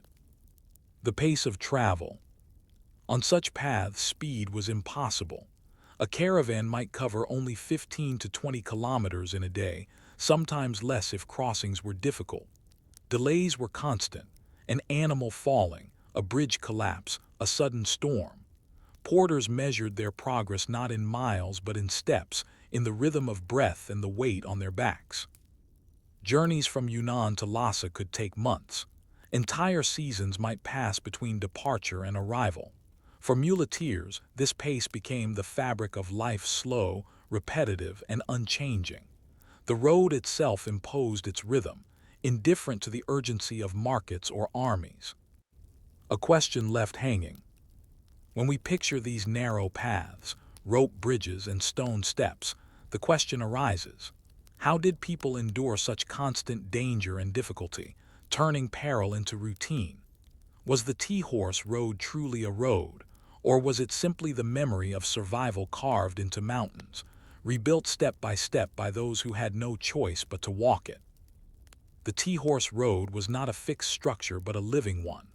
Unlike the stone-paved avenues of Rome or the engineered highways of imperial China's heartland, the road across Yunnan and Tibet was constantly in flux. Each season, the mountains undid it, and each season, people remade it. To walk these paths was to walk on infrastructure as fragile as the lives it supported. Communities as road builders. Responsibility for maintaining the road did not fall to a centralized state, but to the communities that lived along it. Villages near dangerous passes or river crossings took on the duty of repairing trails, building steps, or replacing bridges. Sometimes this work was voluntary, seen as a communal obligation to ensure survival. Other times it was compelled, demanded by local chiefs or officials. Every family might contribute labor. Men cut logs for bridge beams, women wove ropes from hemp or yak hair, and children carried stones to reinforce steps. These acts of maintenance tied communities directly to the survival of trade. If a bridge collapsed and no one repaired it, caravans would bypass the village, and markets would dry up. Economic life depended on physical labor poured into paths that never stayed whole for long. Rope bridges revisited: engineering and fragility. The rope bridges, perhaps the most iconic structures of the road, demanded constant renewal. Twisted vines frayed quickly under strain, hemp absorbed moisture and weakened, yak hair, though strong, still wore out under the weight of caravans. Maintenance was ritualized. Villages near bridges often appointed custodians responsible for checking ropes and planks. Rebuilding was a communal event, carried out with prayers and offerings to local spirits. The logic was both practical and spiritual. A strong bridge kept caravans moving, but a blessed bridge kept them safe. Later travelers sometimes marveled at the ingenuity of these bridges. Though crude compared to stone arches, they embodied deep local knowledge. The choice of materials, the anchoring of ropes in rock, the distribution of weight all showed a practical engineering born of necessity, tested daily by men and animals carrying loads heavier than themselves. Rituals of crossing. Crossing dangerous points along the road was never treated as casual. Muleteers performed small rituals before stepping onto rope bridges or climbing narrow cliff paths. Some burned incense or scattered barley flour, offerings to the spirits of mountain and river. Others tied strips of cloth to trees or rocks, leaving behind prayers for safety. These practices were more than superstition. They gave structure to fear. To pause, pray, and act in ritual before stepping onto a swaying bridge transformed a moment of terror into a shared act of courage. Even when deaths occurred, as they often did, the rituals framed them as part of the world's order, lessening the weight of grief. In this way, geography shaped belief. The mountains and rivers of the Tea-Horse Road were not just obstacles but living presences, dangerous and unpredictable. Ritual acknowledged this reality, embedding danger into the spiritual life of those who endured it. Improvised engineering. Beyond bridges, the road required countless acts of improvisation. Wooden planks were wedged into cracks in cliffs to extend paths. Chains were hammered into rock faces for porters to grip. In swampy areas, logs were laid in corduroy fashion to create passable ground. These fixes were rarely permanent. A landslide might undo a month's labor in an instant. But improvisation was part of the logic of the road. No structure was expected to last forever. Instead, resilience came from flexibility, from the willingness to repair, rebuild, and adapt to shifting landscapes. For muleteers, these improvisations became routine. A fallen tree might serve as a makeshift bridge. A washed-out path might be bypassed by cutting a new trail higher on the slope. The road was never finished. It was always being made. The landscape as teacher. The geography of the road shaped not only engineering but culture. People who lived along it developed an intimate knowledge of land and weather. A change in wind direction signaled an approaching storm. The color of a river told of floods upstream. This knowledge was passed orally, woven into proverbs, songs, and stories. Do not trust the mountain when it is quiet, muleteers might say, meaning that landslides often struck without warning. A bridge sings before it dies, another proverb suggested, referring to the creaking sound of ropes fraying before collapse. Such sayings were not poetry but survival manuals, encoded wisdom for those who could not afford mistakes. In landscapes where error meant death, culture became a tool as vital as rope or stone. The cost of maintenance. The road's fragility came at a cost. Communities bore the burden of endless repair, often with little reward. A village might labor for weeks to rebuild a bridge, only to see caravans pass without stopping, taking their trade elsewhere. For muleteers, the cost was measured in time and risk. A damaged bridge meant delays, forcing caravans to wait or detour. Every day lost on the road meant higher expenses and thinner profits. The very fragility of the road amplified the hardships of caravan life. And yet, despite the cost, the work continued. The road endured not because it was strong, but because people refused to let it die. The question of permanence. Looking at these fragile pathways rebuilt each season, undone by each storm, we are left with a question. What does it mean to build a road that is never finished? Was the Tea-Horse Road a failure of infrastructure? Or was it a different model of permanence, one rooted not in stone, but in the persistence of human labor across generations? The Tea-Horse Road endured for centuries not because it was strong, but because people remade it, step by step, season after season. Yet no path, however resilient, can resist the tide of change forever. By the 20th century, the fragile infrastructure of the road, its narrow cliff trails, rope bridges, and improvised stairways began to vanish. Machines, asphalt, and steel replaced the swaying vines and carved stones. The roads that weren't roads gave way to roads in the modern sense, engineered, permanent, indifferent to the rhythms of muleteers. The coming of modern roads. The late 19th and early 20th centuries brought dramatic changes to transportation in China and Tibet.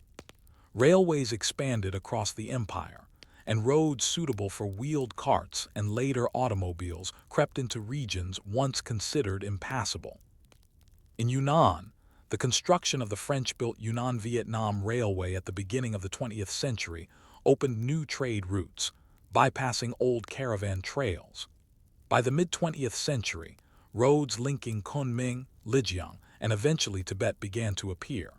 Trucks replaced mules, Steel bridges replaced ropes, and stone-paved highways carved new paths through mountains that had once seemed unyielding. For muleteers, this was the end of an era.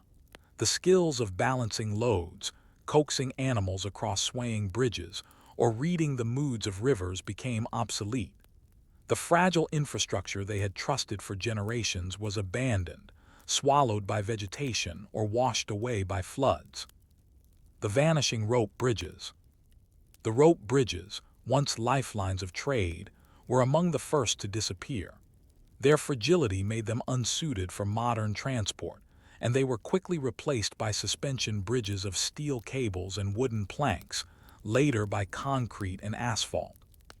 For travelers used to swaying ropes and gaps underfoot, the new bridges felt miraculous. Crossing became safer, faster, and less terrifying. Yet something was lost in the transition. The ritual of crossing the prayers, the offerings, the trembling courage vanished along with the old bridges. What had once been a moment of danger and reverence became a routine drive across steel. Today, only a few rope bridges survive, preserved as heritage or maintained by isolated communities. They hang like ghosts of another era, reminders of a time when survival depended on fiber and faith. The forgotten steps. The stone stairways carved into cliffs also fell into disuse. Once polished smooth by the endless feet of muleteers, they now crumble in silence, overgrown with moss and roots. Some have been incorporated into modern hiking trails, walked by tourists who marvel at their steepness without grasping the loads once carried on them. Others lie hidden in forests, their steps broken and uneven, fading back into the mountains. These steps are among the most tangible remnants of the T-horse road. To stand on them is to stand where countless porters once strained under impossible burdens, inching their way upward, every stone a measure of labor. Their silence now is eloquent, speaking of the lives that walked them into being. The disappearance of fragility. Modern infrastructure changed not only the physical road but the very idea of what a road should be. Fragility gave way to permanence, danger to safety, slowness to speed. Where once a road was remade each season by human hands, now it was poured in concrete, engineered to last decades. This shift transformed not just transport but culture. The rituals that accompanied dangerous crossings faded. The knowledge of mountain weather, landslides, and fragile rope construction grew irrelevant. Communities once bound by the shared labor of maintaining trails lost that bond as responsibility shifted to state engineers and construction crews. The T-horse road in its old form disappeared not with a collapse but with a replacement. Fragility was not destroyed, it was simply abandoned. The road remembered. Yet memory endures. In Yunnan and Tibet, fragments of the old road remain visible. A moss-covered staircase, a ruined bridge tower, a narrow path carved into stone. Local people remember the places where caravans once passed, the dangerous cliffs where lives were lost, the rope bridges that creaked and swayed. In recent years, parts of the T-horse road have been revived as heritage trails. Tourists walk the old paths, marvel at the remains of rope bridges, and listen to stories of muleteers told by village elders. Museums display T-bricks, mule bells, and photographs of caravans, preserving fragments of a world built on fragile infrastructure. The revival is selective, of course. Tourists seek the romance of danger without the burden of survival. The hardship of muleteers and the endless labor of maintenance are softened into nostalgia. Yet even in this softened form, the memory of the road survives, refusing to vanish completely. Fragility as strength. Reflecting on the T-horse road, one realizes that its fragility was not weakness but strength. Unlike stone highways that crumble when abandoned, the road of footpaths and rope bridges adapted constantly. It endured precisely because it could be remade. Its survival depended not on permanence but on human persistence. This perspective invites us to rethink what a road is. Is a road a structure built once and meant to last, or is it a process, renewed by each generation that walks it. The Tea-horse road suggests the latter. A road is not an object but a relationship between people and landscape, maintained through labor, ritual, and necessity. Closing reflection. To imagine the Tea-horse road today is to imagine silence where once bells jingled and ropes creaked. The cliffs still stand, the rivers still rage, but the fragile pathways that once defied them are gone. What remains are memories of muleteers crossing swaying bridges, of porters climbing endless stairs, of communities binding themselves to the road through labor and ritual. The roads that weren't roads remind us that infrastructure is never neutral. It shapes culture, belief, and survival. Fragile as they were, these pathways carried centuries of trade and life across impossible terrain. Their disappearance leaves us with a question. In our pursuit of permanence and speed, have we lost something of the resilience that comes from fragility? If tea was the lifeblood of the Tea-horse road, salt was its skeleton. Without salt, human survival falters. Without salt, food spoils. Without salt, livestock weaken. Along the twisting paths of Yunnan, salt was not only a seasoning but a necessity, and the wells that produced it became centers of life. To stand at one of these wells, listening to the endless creak of buckets being drawn, was to stand at the heart of an economy that reached far beyond the villages clustered around it. The salt wells of Yunnan were not glamorous places. They lacked the sparkle of silver mines or the grandeur of palaces.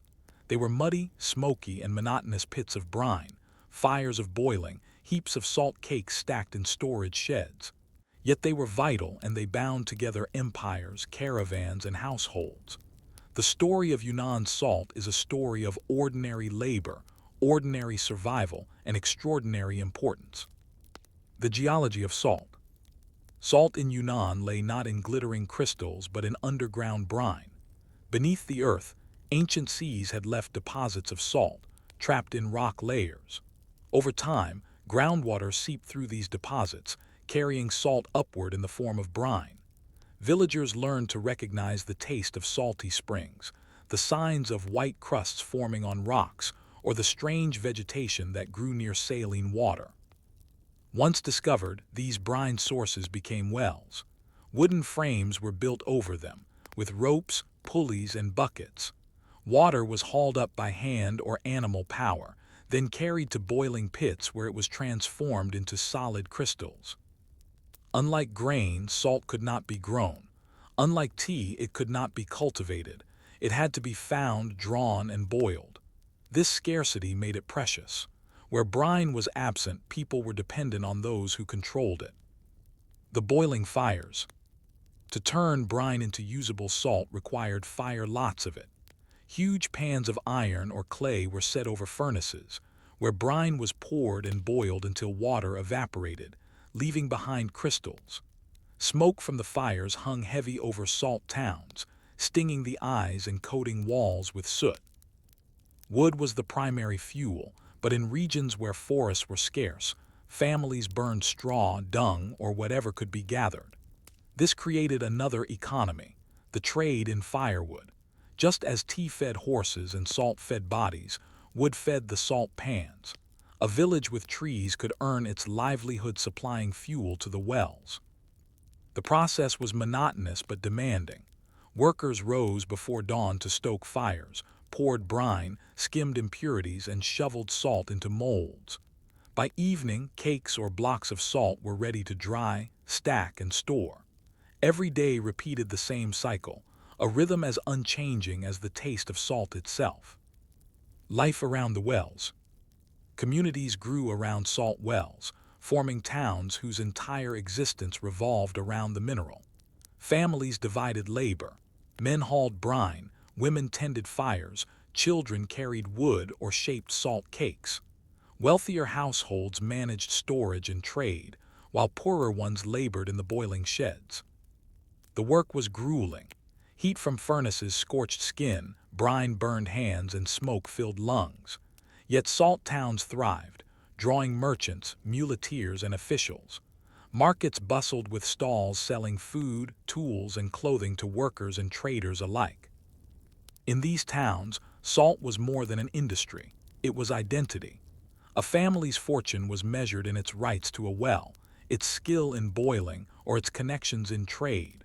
Stories and songs reflected the centrality of salt, prayers before wells, festivals marking the start of boiling seasons, even lullabies that compared children's worth to the purity of salt crystals. The tax collector's shadow. Salt was too important to escape the eye of the state. From the Tang dynasty onward, Chinese governments treated salt as a monopoly, taxing it heavily and controlling its distribution. In Yunnan, officials monitored wells, recorded production, and demanded taxes either in salt itself or in silver equivalents. For local communities, this was both burden and protection. Taxes drained resources, leaving families struggling. But monopoly also gave salt a stability of value. Smugglers existed, slipping salt into untaxed markets, but for the most part, wells operated under the state's shadow. Collectors arrived with registers and scales, ensuring that the empire's share was taken.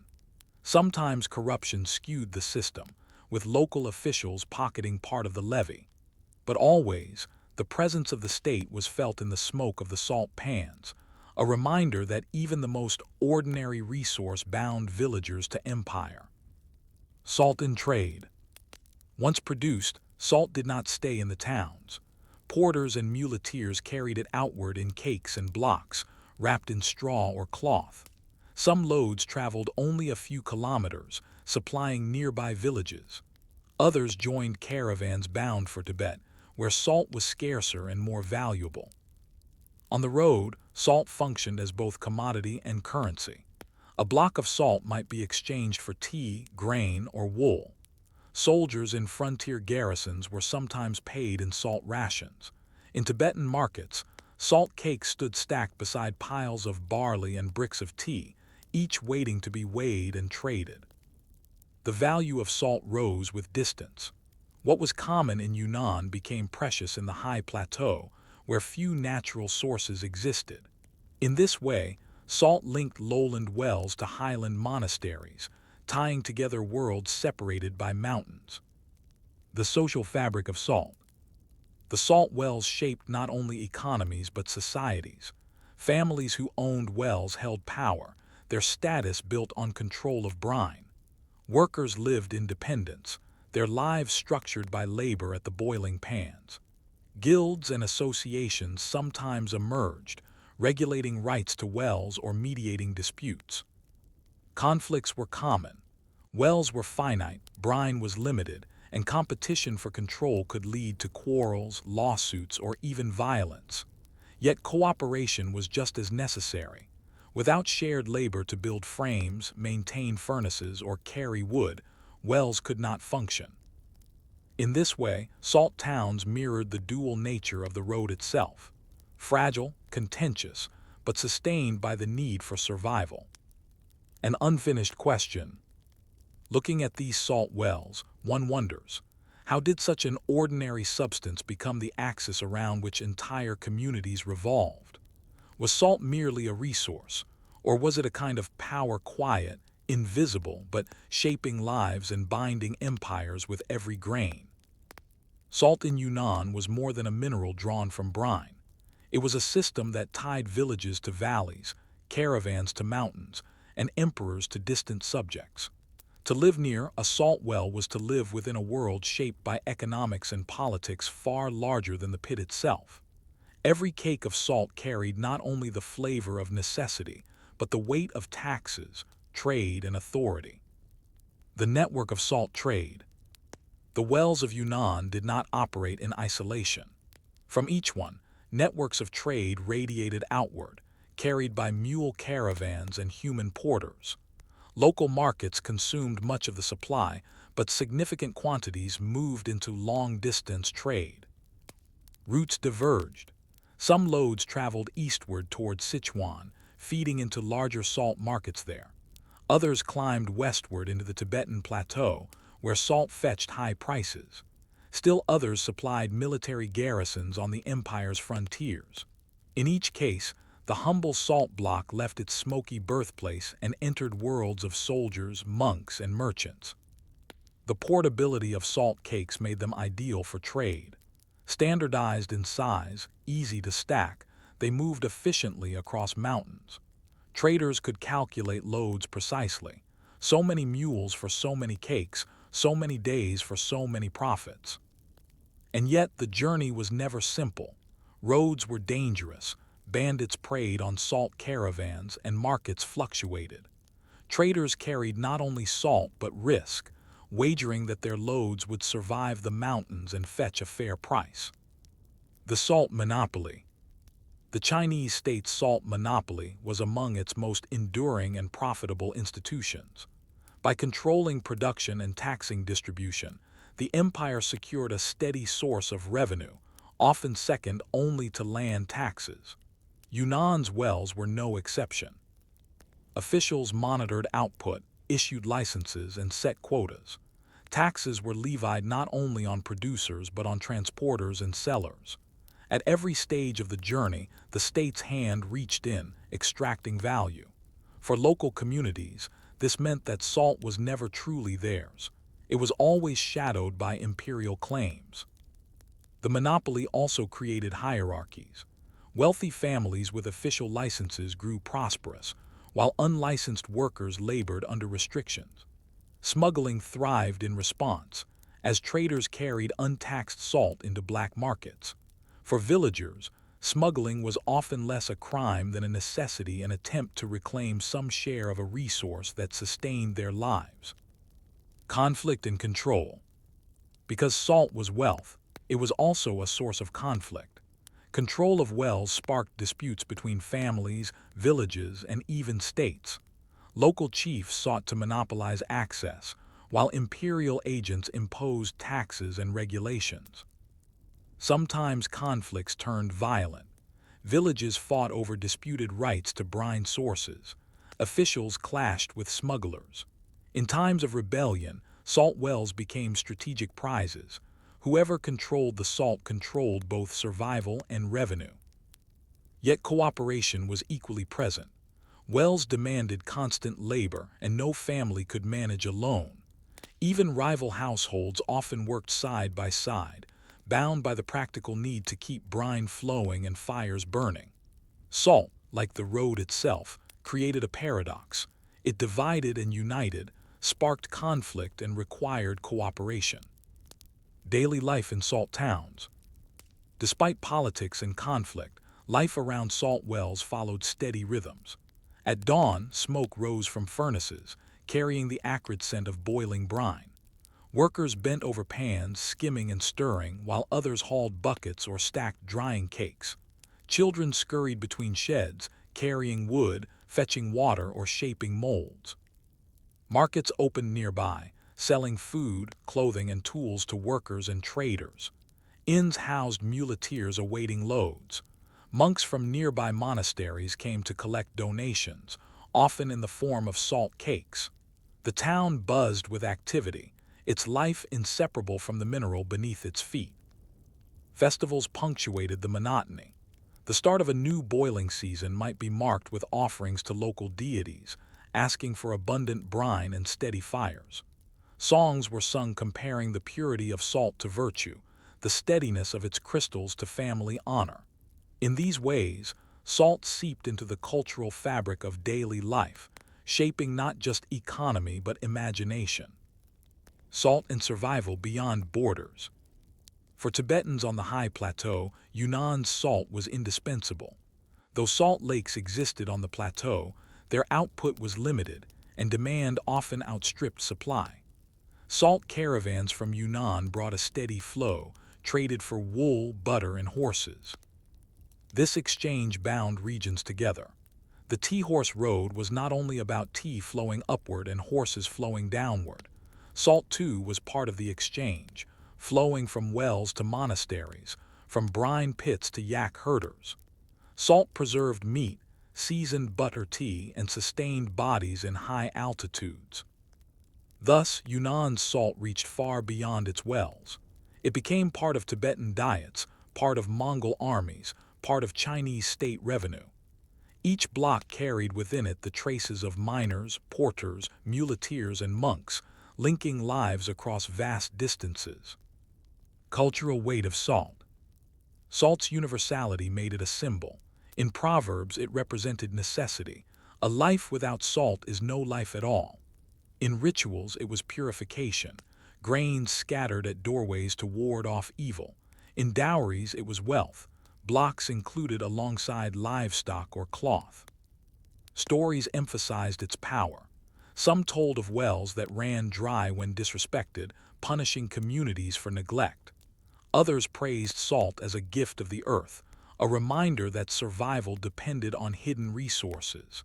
In every telling, salt was more than mineral, it was meaning. An unfinished question. When we trace salt from brine well to monastery, from tax register to dinner bowl, we see not just a resource but a web of politics, culture, and survival. The question remains, was salt valuable because the state made it so through monopoly, or because the human body cannot live without it? Perhaps the true answer lies in the tension between necessity and control. For centuries, Yunnan salt wells sustained lives, filled state coffers, and bound together distant regions. Yet like the caravans that carried its cakes, the salt economy eventually declined. Industrial production, modern infrastructure, and shifting politics transformed the resource from a pillar of survival to a relic of heritage. Today, the smoke of salt pans has thinned, the wells quieted, and the towns that once thrived on brine have faded into quieter rhythms. The slow decline. The decline of Yunnan's salt economy was gradual rather than sudden. By the late 19th century, salt production elsewhere in China, especially in Sichuan and along the coast, outcompeted Yunnan in both scale and efficiency. Large-scale evaporation fields, new drilling technologies, and modern transport networks lowered costs and expanded supply.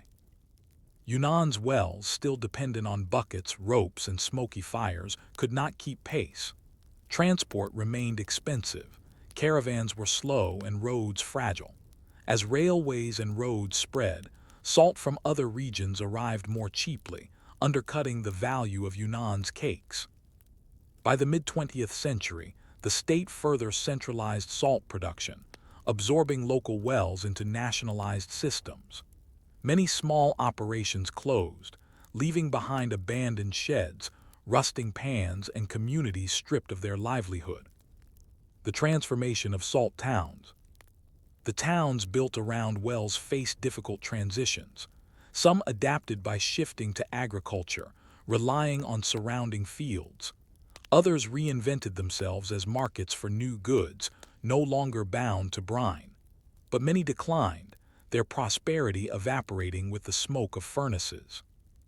Buildings once filled with salt workers fell silent. Inns that had housed muleteers stood empty as caravans vanished. Children left for cities, seeking futures elsewhere. The rhythm of boiling brine, once the heartbeat of entire communities, became a memory. And yet fragments survived. In some towns, salt continued to be produced for local use, keeping alive old techniques even if on a smaller scale. For those who remained, salt was no longer wealth, but it was still necessity, still part of daily life. Salt in memory and heritage. Though diminished, Yunnan salt wells have not vanished entirely. In recent decades, some have been preserved as cultural heritage sites. Visitors can see the old wooden frames, the iron pans, the smoke-blackened sheds. Demonstrations show how brine was boiled, how cakes were molded, how caravans once carried loads away. This revival is less about economics than memory. Salt is no longer currency, but it has become history, a way to tell stories of survival, labor, and endurance. For local communities, heritage tourism offers new livelihoods, even as it reframes salt in the language of nostalgia. Songs and stories also keep memory alive. Elders recall the labor of drawing brine, the constant smoke of furnaces, the endless loads carried by muleteers. Proverbs about salt still circulate, echoes of a time when every grain mattered. Lessons from salt. The The story of Yunnan's salt wells is not only about decline but about resilience. For centuries, communities survived on a resource hidden beneath the earth, transforming brine into livelihood. They endured under the weight of taxes, monopolies, and hardships, yet they persisted, generation after generation. Salt reminds us that history is built on necessities, not luxuries. Empires may rise and fall, armies may march and vanish, but salt remains indispensable. Its story is less dramatic than that of kings or battles, but it is more universal. Every body needs it. Every community depends on it. In this sense, the salt wells of Yunnan stand as monuments to the ordinary. Their legacy is not in wealth or glory, but in survival. The broader reflection. As we look back, we might ask, what does it mean that entire communities, economies, and empires were shaped by something as simple as salt? The answer lies in the recognition that history often turns not on extraordinary events but on ordinary necessities.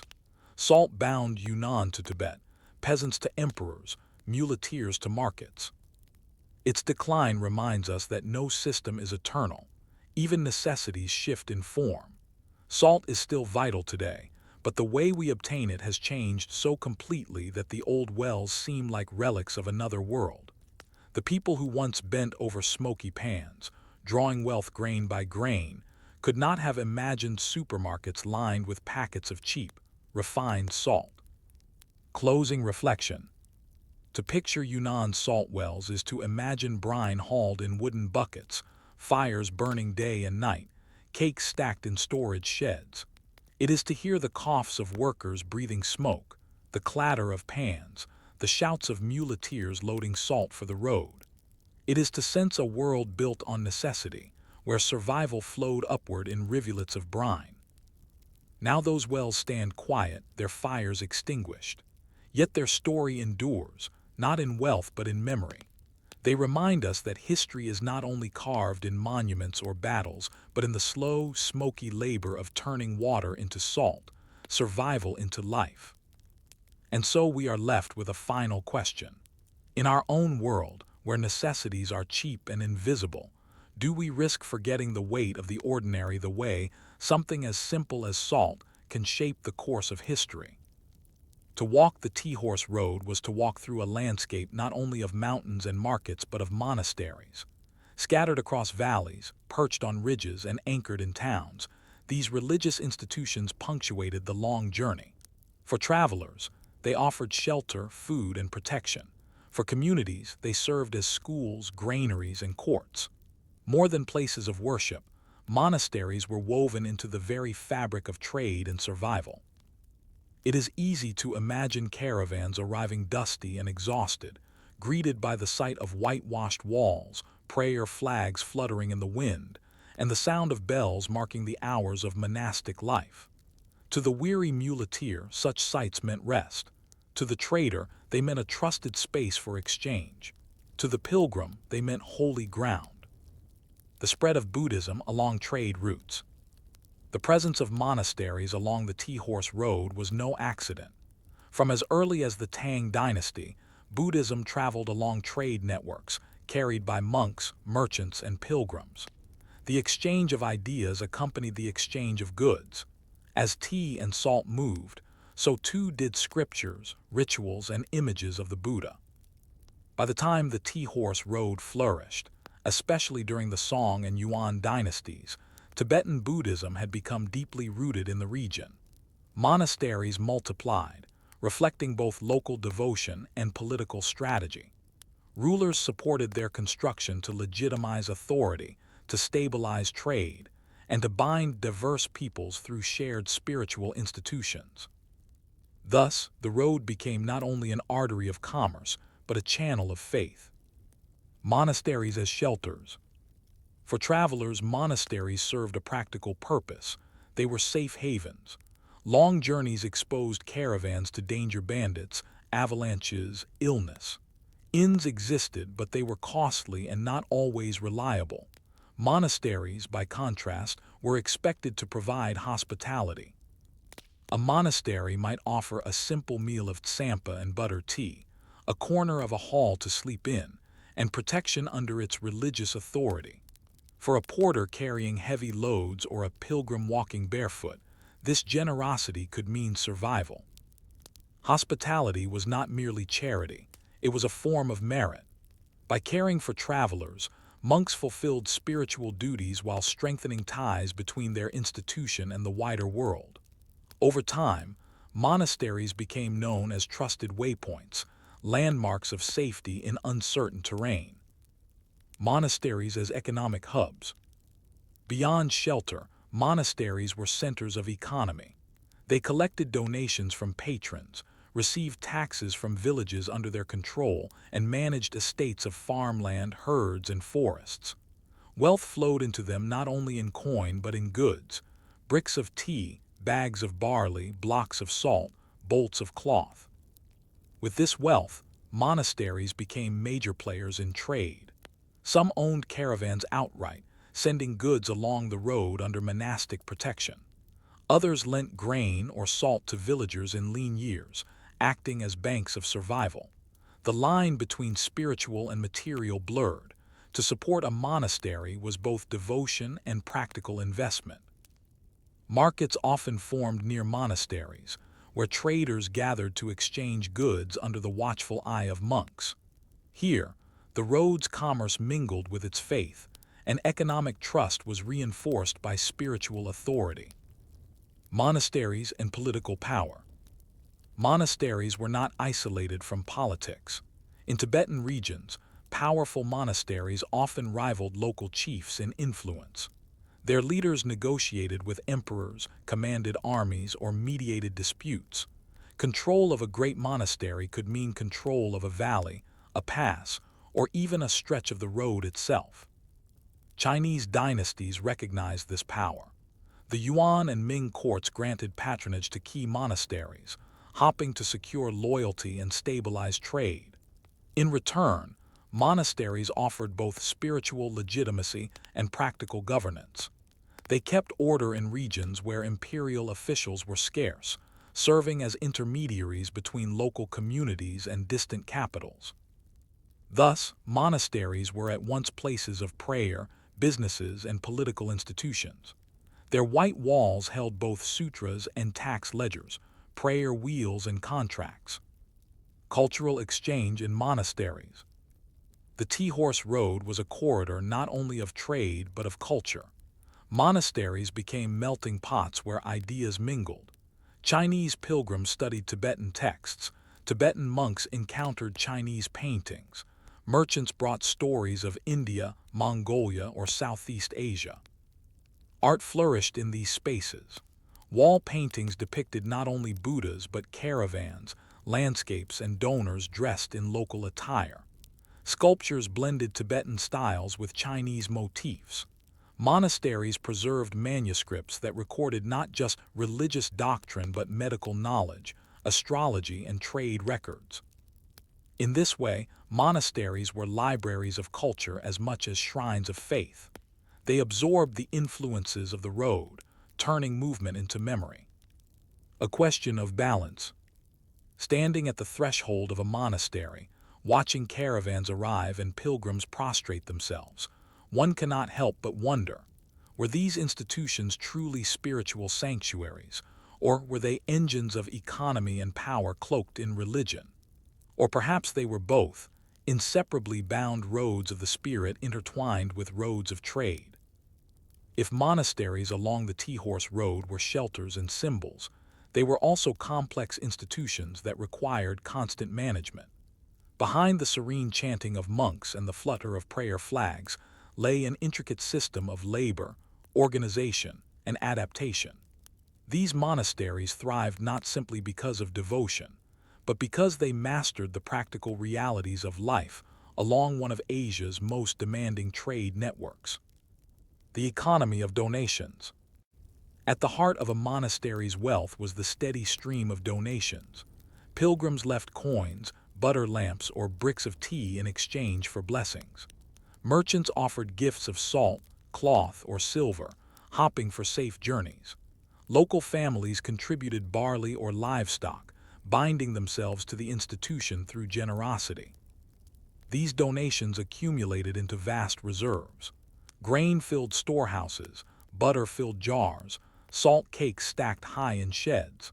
Monasteries became both religious and economic reservoirs, storing surplus that could be redistributed in times of scarcity. This economy was not abstract. Villagers measured their security by their relationship to a monastery. If crops failed, they could seek loans of grain or salt. If famine struck, monasteries often opened their stores. In this way, devotion and survival became inseparable. Land herds and estates. Beyond donations, many monasteries controlled significant estates. They owned farmland worked by tenant farmers, herds of yaks and sheep tended by herders, and forests harvested for timber and firewood. Income from these estates supported both monastic life and the constant flow of travelers. Land ownership bound monasteries into the rhythms of rural life. They collected rent in kind barley, wool, butter, or in labor, requiring peasants to contribute days of work to maintain buildings or roads. While this sometimes bred resentment, it also reinforced the central role monasteries played in local economies. In high-altitude regions where agriculture was limited, herds were particularly important. Yak butter supplied lamps and kitchens, wool was traded for goods, meat sustained festivals. To manage herds was to manage wealth. Education and learning. Monasteries were more than economic hubs, they were centers of learning. Young boys entered as novices, memorizing scriptures and learning rituals. Advanced students studied philosophy, logic, and debate, training for years to earn monastic degrees. Along the Tea-Horse Road, monasteries also taught practical knowledge. Medical texts preserved remedies for altitude sickness, herbal treatments, and surgical techniques. Astrology guided planting and travel, helping farmers and caravans alike. Even accounting was essential. Ledgers recorded donations, loans, and debts in careful detail. Thus, monasteries functioned as schools, not only for monks but for communities. Villagers might bring sick children for treatment, seek advice on journeys, or ask monks to mediate disputes. Knowledge radiated outward, shaping lives far beyond cloister walls. Ritual and community. Religious rituals were central to monastic life, but they also served broader social purposes. Festivals drew crowds from miles around, blending devotion with trade and celebration. Monasteries organized processions, prayer ceremonies, and masked dances that reinforced cultural identity. These gatherings strengthened social cohesion. Villages reaffirmed ties with monasteries, traders exchanged goods in festival markets, and pilgrims renewed their faith. The road itself often seemed to converge at these points, as movement paused to join in shared rituals. Daily rituals were equally important. The steady rhythm of chanting, bell ringing, and incense offered travelers a sense of stability. For muleteers far from home, the sound of monks reciting prayers could be deeply reassuring, a reminder that order existed in a dangerous world. Monasteries and power. Wealth and influence inevitably made monasteries political actors. Large monasteries commanded loyalty from thousands of monks and villagers. Their abbots negotiated with rulers, raised militias, or mediated disputes between factions. In some regions, monasteries effectively governed, collecting taxes, enforcing laws, and organizing labor. Their authority derived not only from faith but from the practical fact that they controlled resources and knowledge. This dual role, spiritual and political, sometimes placed monasteries in conflict with secular leaders. Local chiefs might resent monastic control of land, while emperors sometimes worried about the independence of powerful abbots. Yet both sides recognized the necessity of cooperation. Without monasteries, trade routes would lose stability. Without rulers, monasteries risked isolation. The practical burden of hospitality. Providing shelter to travelers while spiritually meritorious was also a logistical challenge. Monasteries needed constant supplies of food, firewood, and space. Hosting caravans meant stabling animals, feeding hungry men, and tending the sick. To manage this, monasteries developed systems of rationing. Travelers might receive simple meals, tsampa, butter tea, perhaps a few vegetables. In return, they were expected to show respect, offer small donations, or assist with chores. Balance was key. Too much generosity could strain resources, too little could damage reputation. This balance was delicate. In times of famine, monasteries risked being overwhelmed by desperate travelers. In times of plenty, they flourished as oases of hospitality. Always, they walked a line between spiritual obligation and material limitation. A question of purpose. When we look at the practical life of these monasteries, their ledgers, estates, schools, and duties, we might ask, were they truly houses of renunciation, or were they managers of worldly life disguised as spiritual retreats? Perhaps their strength lay precisely in this paradox. By tending to the practical, they sustained the spiritual. By caring for the body, they guided the soul. For centuries, monasteries along the Tea-Horse Road anchored the rhythms of trade, culture, and devotion. Yet, like the caravans themselves, their dominance waned in the face of political upheaval and modern change. Their decline was not total. Many survive. Some even thrive, but their roles have shifted. Where once they were indispensable havens on the road, now they are more often remembered as heritage, symbols of resilience, and quiet witnesses to the past. The decline of monastic power. The 20th century brought storms that monasteries could not avoid. The fall of imperial rule, the rise of new governments, and waves of reform challenged the wealth and authority of monastic institutions. Land reforms stripped monasteries of estates. State control limited their influence, sometimes closing their halls or dispersing their monks. The Cultural Revolution in particular left deep scars. Monasteries were looted, statues smashed, scriptures burned. Bells that had once marked the hours of chanting fell silent. Communities that had relied on monasteries for guidance, food, or credit found themselves adrift. Though many monasteries were later rebuilt, the networks of power and economy they once commanded never fully returned. Their decline mirrored the decline of the Tea-Horse Road itself, as new roads and modern infrastructure bypassed the old routes. Survival and renewal. Yet monasteries did not vanish. In many areas they survived by adapting. Some continued as centers of religious devotion, even under restrictions. Others shifted focus to education, heritage preservation, or cultural tourism. With the revival of religious practice in the late 20th century, monasteries once again filled with chanting, butter lamps, and pilgrims.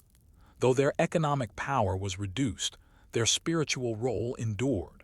For many communities, the monastery remained a place to seek blessings, healing, and identity. Pilgrimages revived too. Pilgrims once again walked long distances to prostrate themselves at monastic gates, keeping alive traditions of devotion that transcended politics. In this way, the road lived on in ritual, if not in trade. Monasteries in the modern world. Today, monasteries along the old Tea-Horse Road face new roles. Some serve as heritage sites, drawing tourists who marvel at murals, statues, and festivals. Others remain centers of learning, where monks study scriptures and engage in philosophical debate.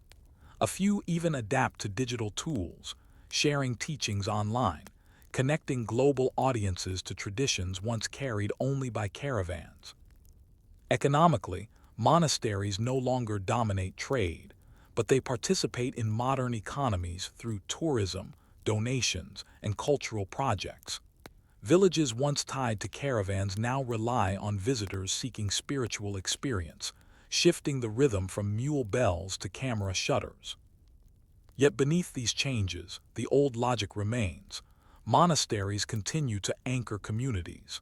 They may not control estates or caravans, but they still provide guidance, ritual, and meaning. Their white walls and fluttering flags remain landmarks in a changing landscape. The road in memory. The decline of monasteries parallels the decline of the Tea-horse road itself. Both once served as vital arteries of movement, and both faded under the weight of modern roads and modern states. Yet both endure in memory, revived in fragments, reimagined in stories.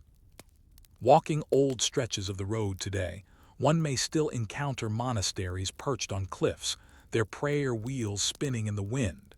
Travelers pause, not for trade but for reflection. The monastery remains what it always was, a reminder of continuity in the face of change. Closing reflection. To understand the monasteries of the Tea-horse road is to see how faith and survival intertwined. These were not simply shrines of prayer, but engines of economy, politics, and culture. They sheltered travelers, lent grain, mediated disputes, and preserved knowledge.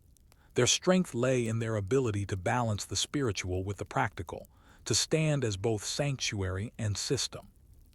Their decline reminds us that no institution is immune to change. Yet their survival, in altered form, speaks to resilience. The road may have quieted, but the monasteries remain, their bells still ringing, their flags still fluttering, their halls still filled with chants that echo across valleys. And so we are left with a question.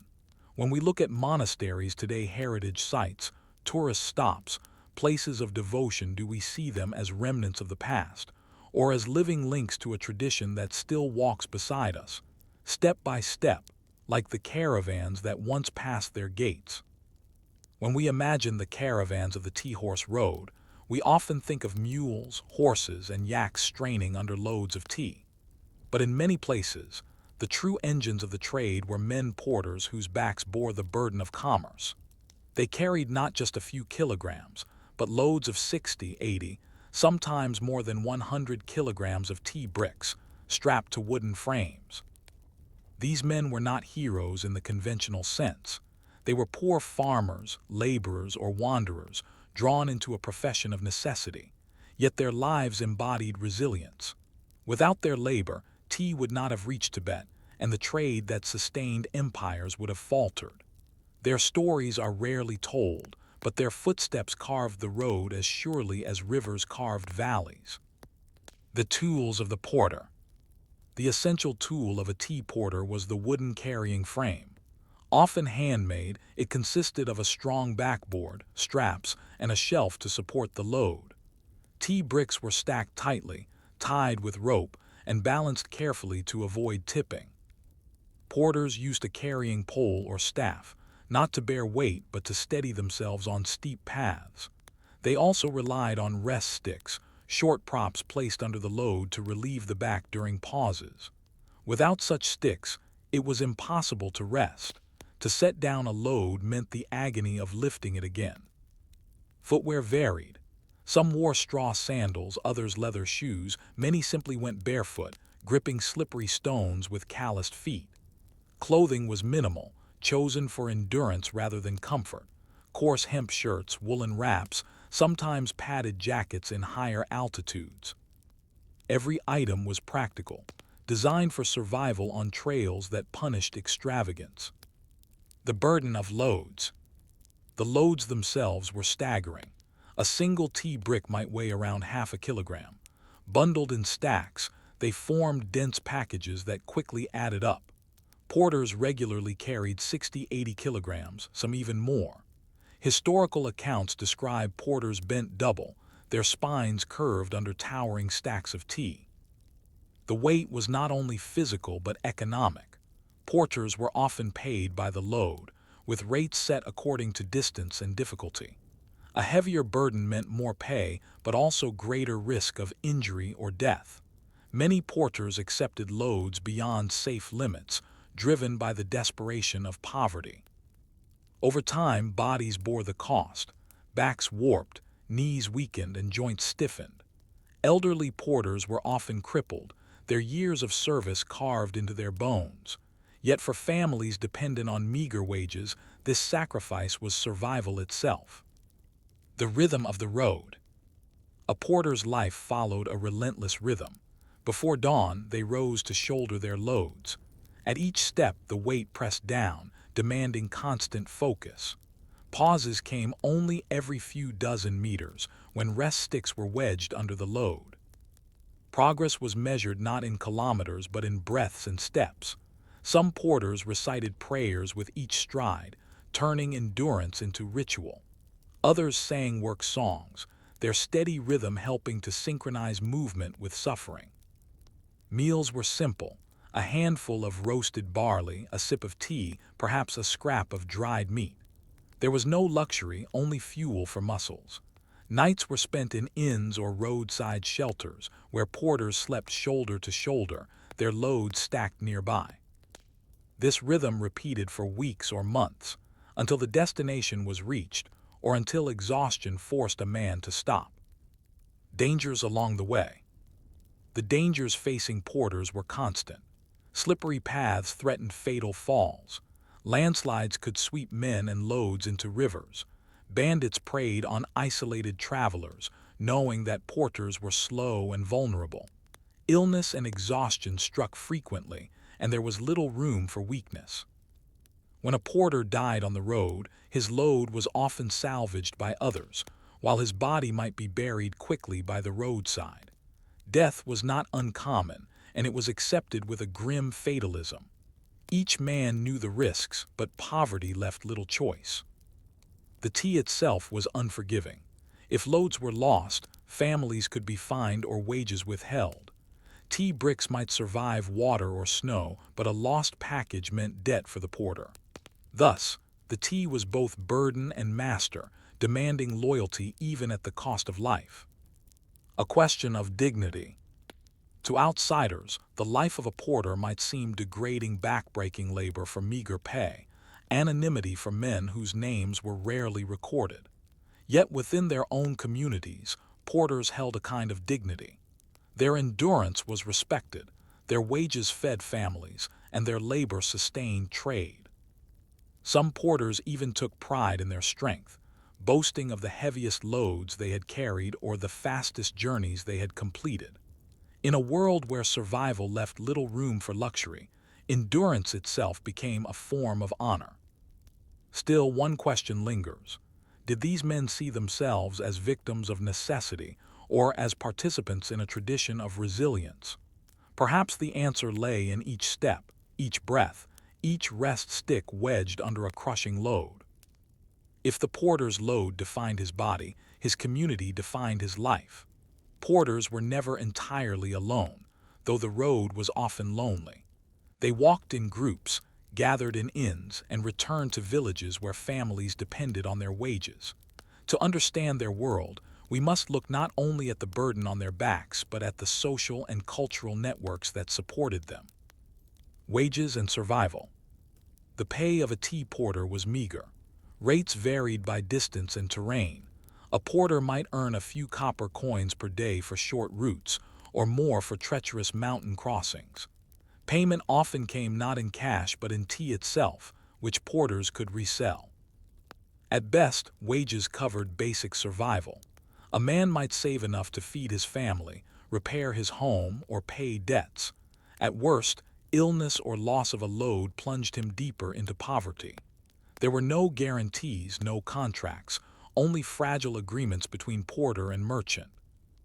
Yet for many, porterage was one of the few livelihoods available. Land was scarce, farming unreliable, and opportunities limited. To shoulder loads was to accept hardship as the price of survival. Inns and companionship. On the road, porters relied on roadside inns and shelters. These were crude structures: earthen walls, thatched roofs, smoky interiors. Meals were simple bowls of noodles, cups of tea, scraps of meat if fortune allowed. In these inns, camaraderie flourished. Porters sat together, massaging weary legs, sharing stories of past journeys, warning of dangers ahead. Songs were sung, laughter exchanged, even as bodies ached. Companionship lightened burdens, if only for an evening. Some inns catered specifically to porters. charging low fees and offering space to store loads safely overnight. The relationships between innkeepers and porters became part of the road's fabric, built on trust and mutual dependence. Songs of endurance. Porters carried not only tea but songs. Work songs echoed on trails, rhythmic chants timed to footsteps, helping men endure fatigue. Lyrics often spoke of mountains, rivers, and the weight of loads, blending humor with hardship. One verse might joke about tea bricks heavier than yaks, another might lament a wife waiting at home. These songs transformed suffering into expression, creating a shared identity among men who might otherwise have felt isolated. Songs also carried memory. Verses described dangerous passes, recounted accidents, or praised legendary strongmen who carried impossible loads. In this way, oral tradition preserved the history of porters, even when written records ignored them. Families and dependents. Behind every porter stood a family. Wives, children, and elders depended on the income earned by men who walked the road. A successful journey meant food on the table, a failed one meant hunger. The absence of men for weeks or months shaped family life. Women managed households, fields, and livestock. Children grew up accustomed to fathers who returned weary, with bent backs and stories of danger. Communities revolved around the rhythm of departures and arrivals. This dependence gave meaning to suffering. A porter did not carry tea for himself alone, but for the survival of many. His labor, though grueling, was woven into the continuity of family and village. Rituals of protection. Because the work was dangerous, rituals accompanied it. Before setting out, porters often made offerings at local shrines. Incense for mountain spirits, barley flour scattered for safe passage. Prayer flags tied along trails bore their hopes. Some porters carried amulets, small statues, blessed cloths, or inscribed charms to ward off misfortune. Others recited mantras with each step, aligning breath and endurance with spiritual rhythm. These rituals did not lessen the weight, but they gave suffering context. To walk burdened was not only toil, it was participation in a cycle blessed and protected by forces greater than oneself. The reputation of porters. Within their communities, porters earned both respect and pity. Respect came from endurance. A man who could carry 100 kilograms over mountains commanded admiration. Pity came from the visible toll of labor, crooked backs, swollen knees, hands calloused to stone. Merchants relied on them but rarely celebrated them. Officials taxed their loads but rarely acknowledged their suffering. In written records, they are shadows, unnamed figures moving goods.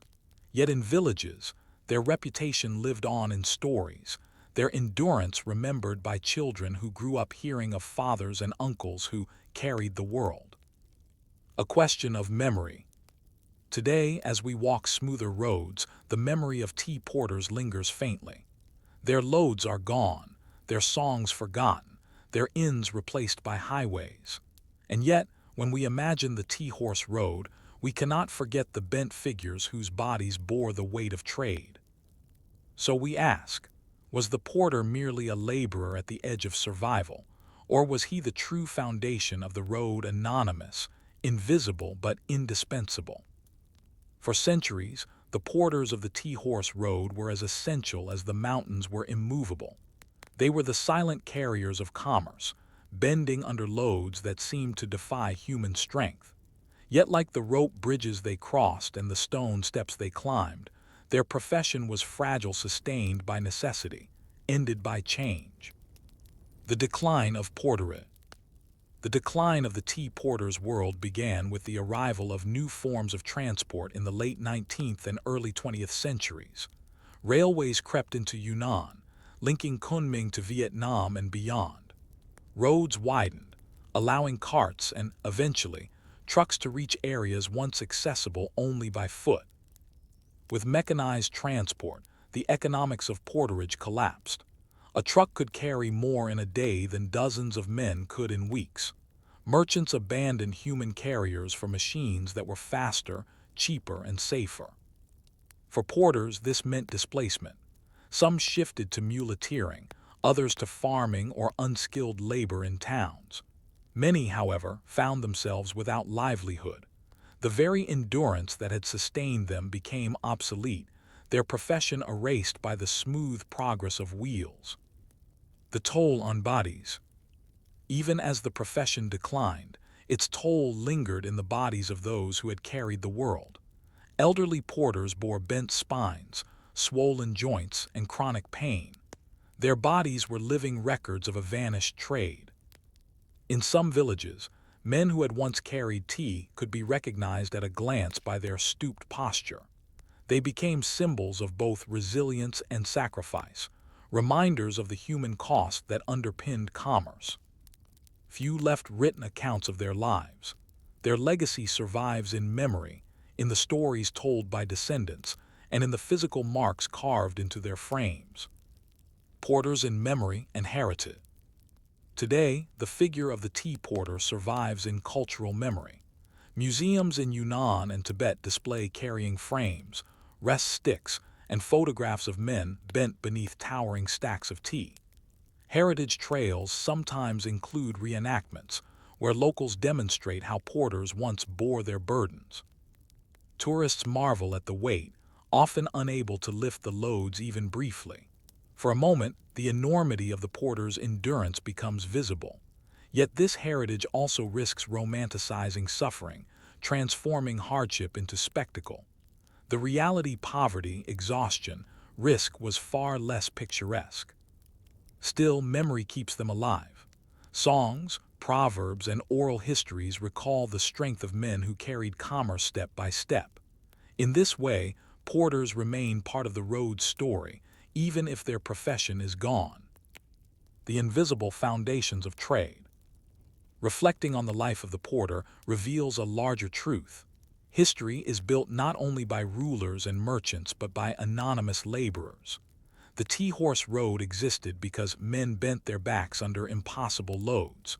Without them, tea would not have reached Tibet, salt would not have traveled outward, and the great exchanges of culture and economy would have faltered. Yet their names are largely lost. Few records list them, few monuments honor them. Their legacy is invisible but immense, a reminder that history rests on the shoulders of the ordinary.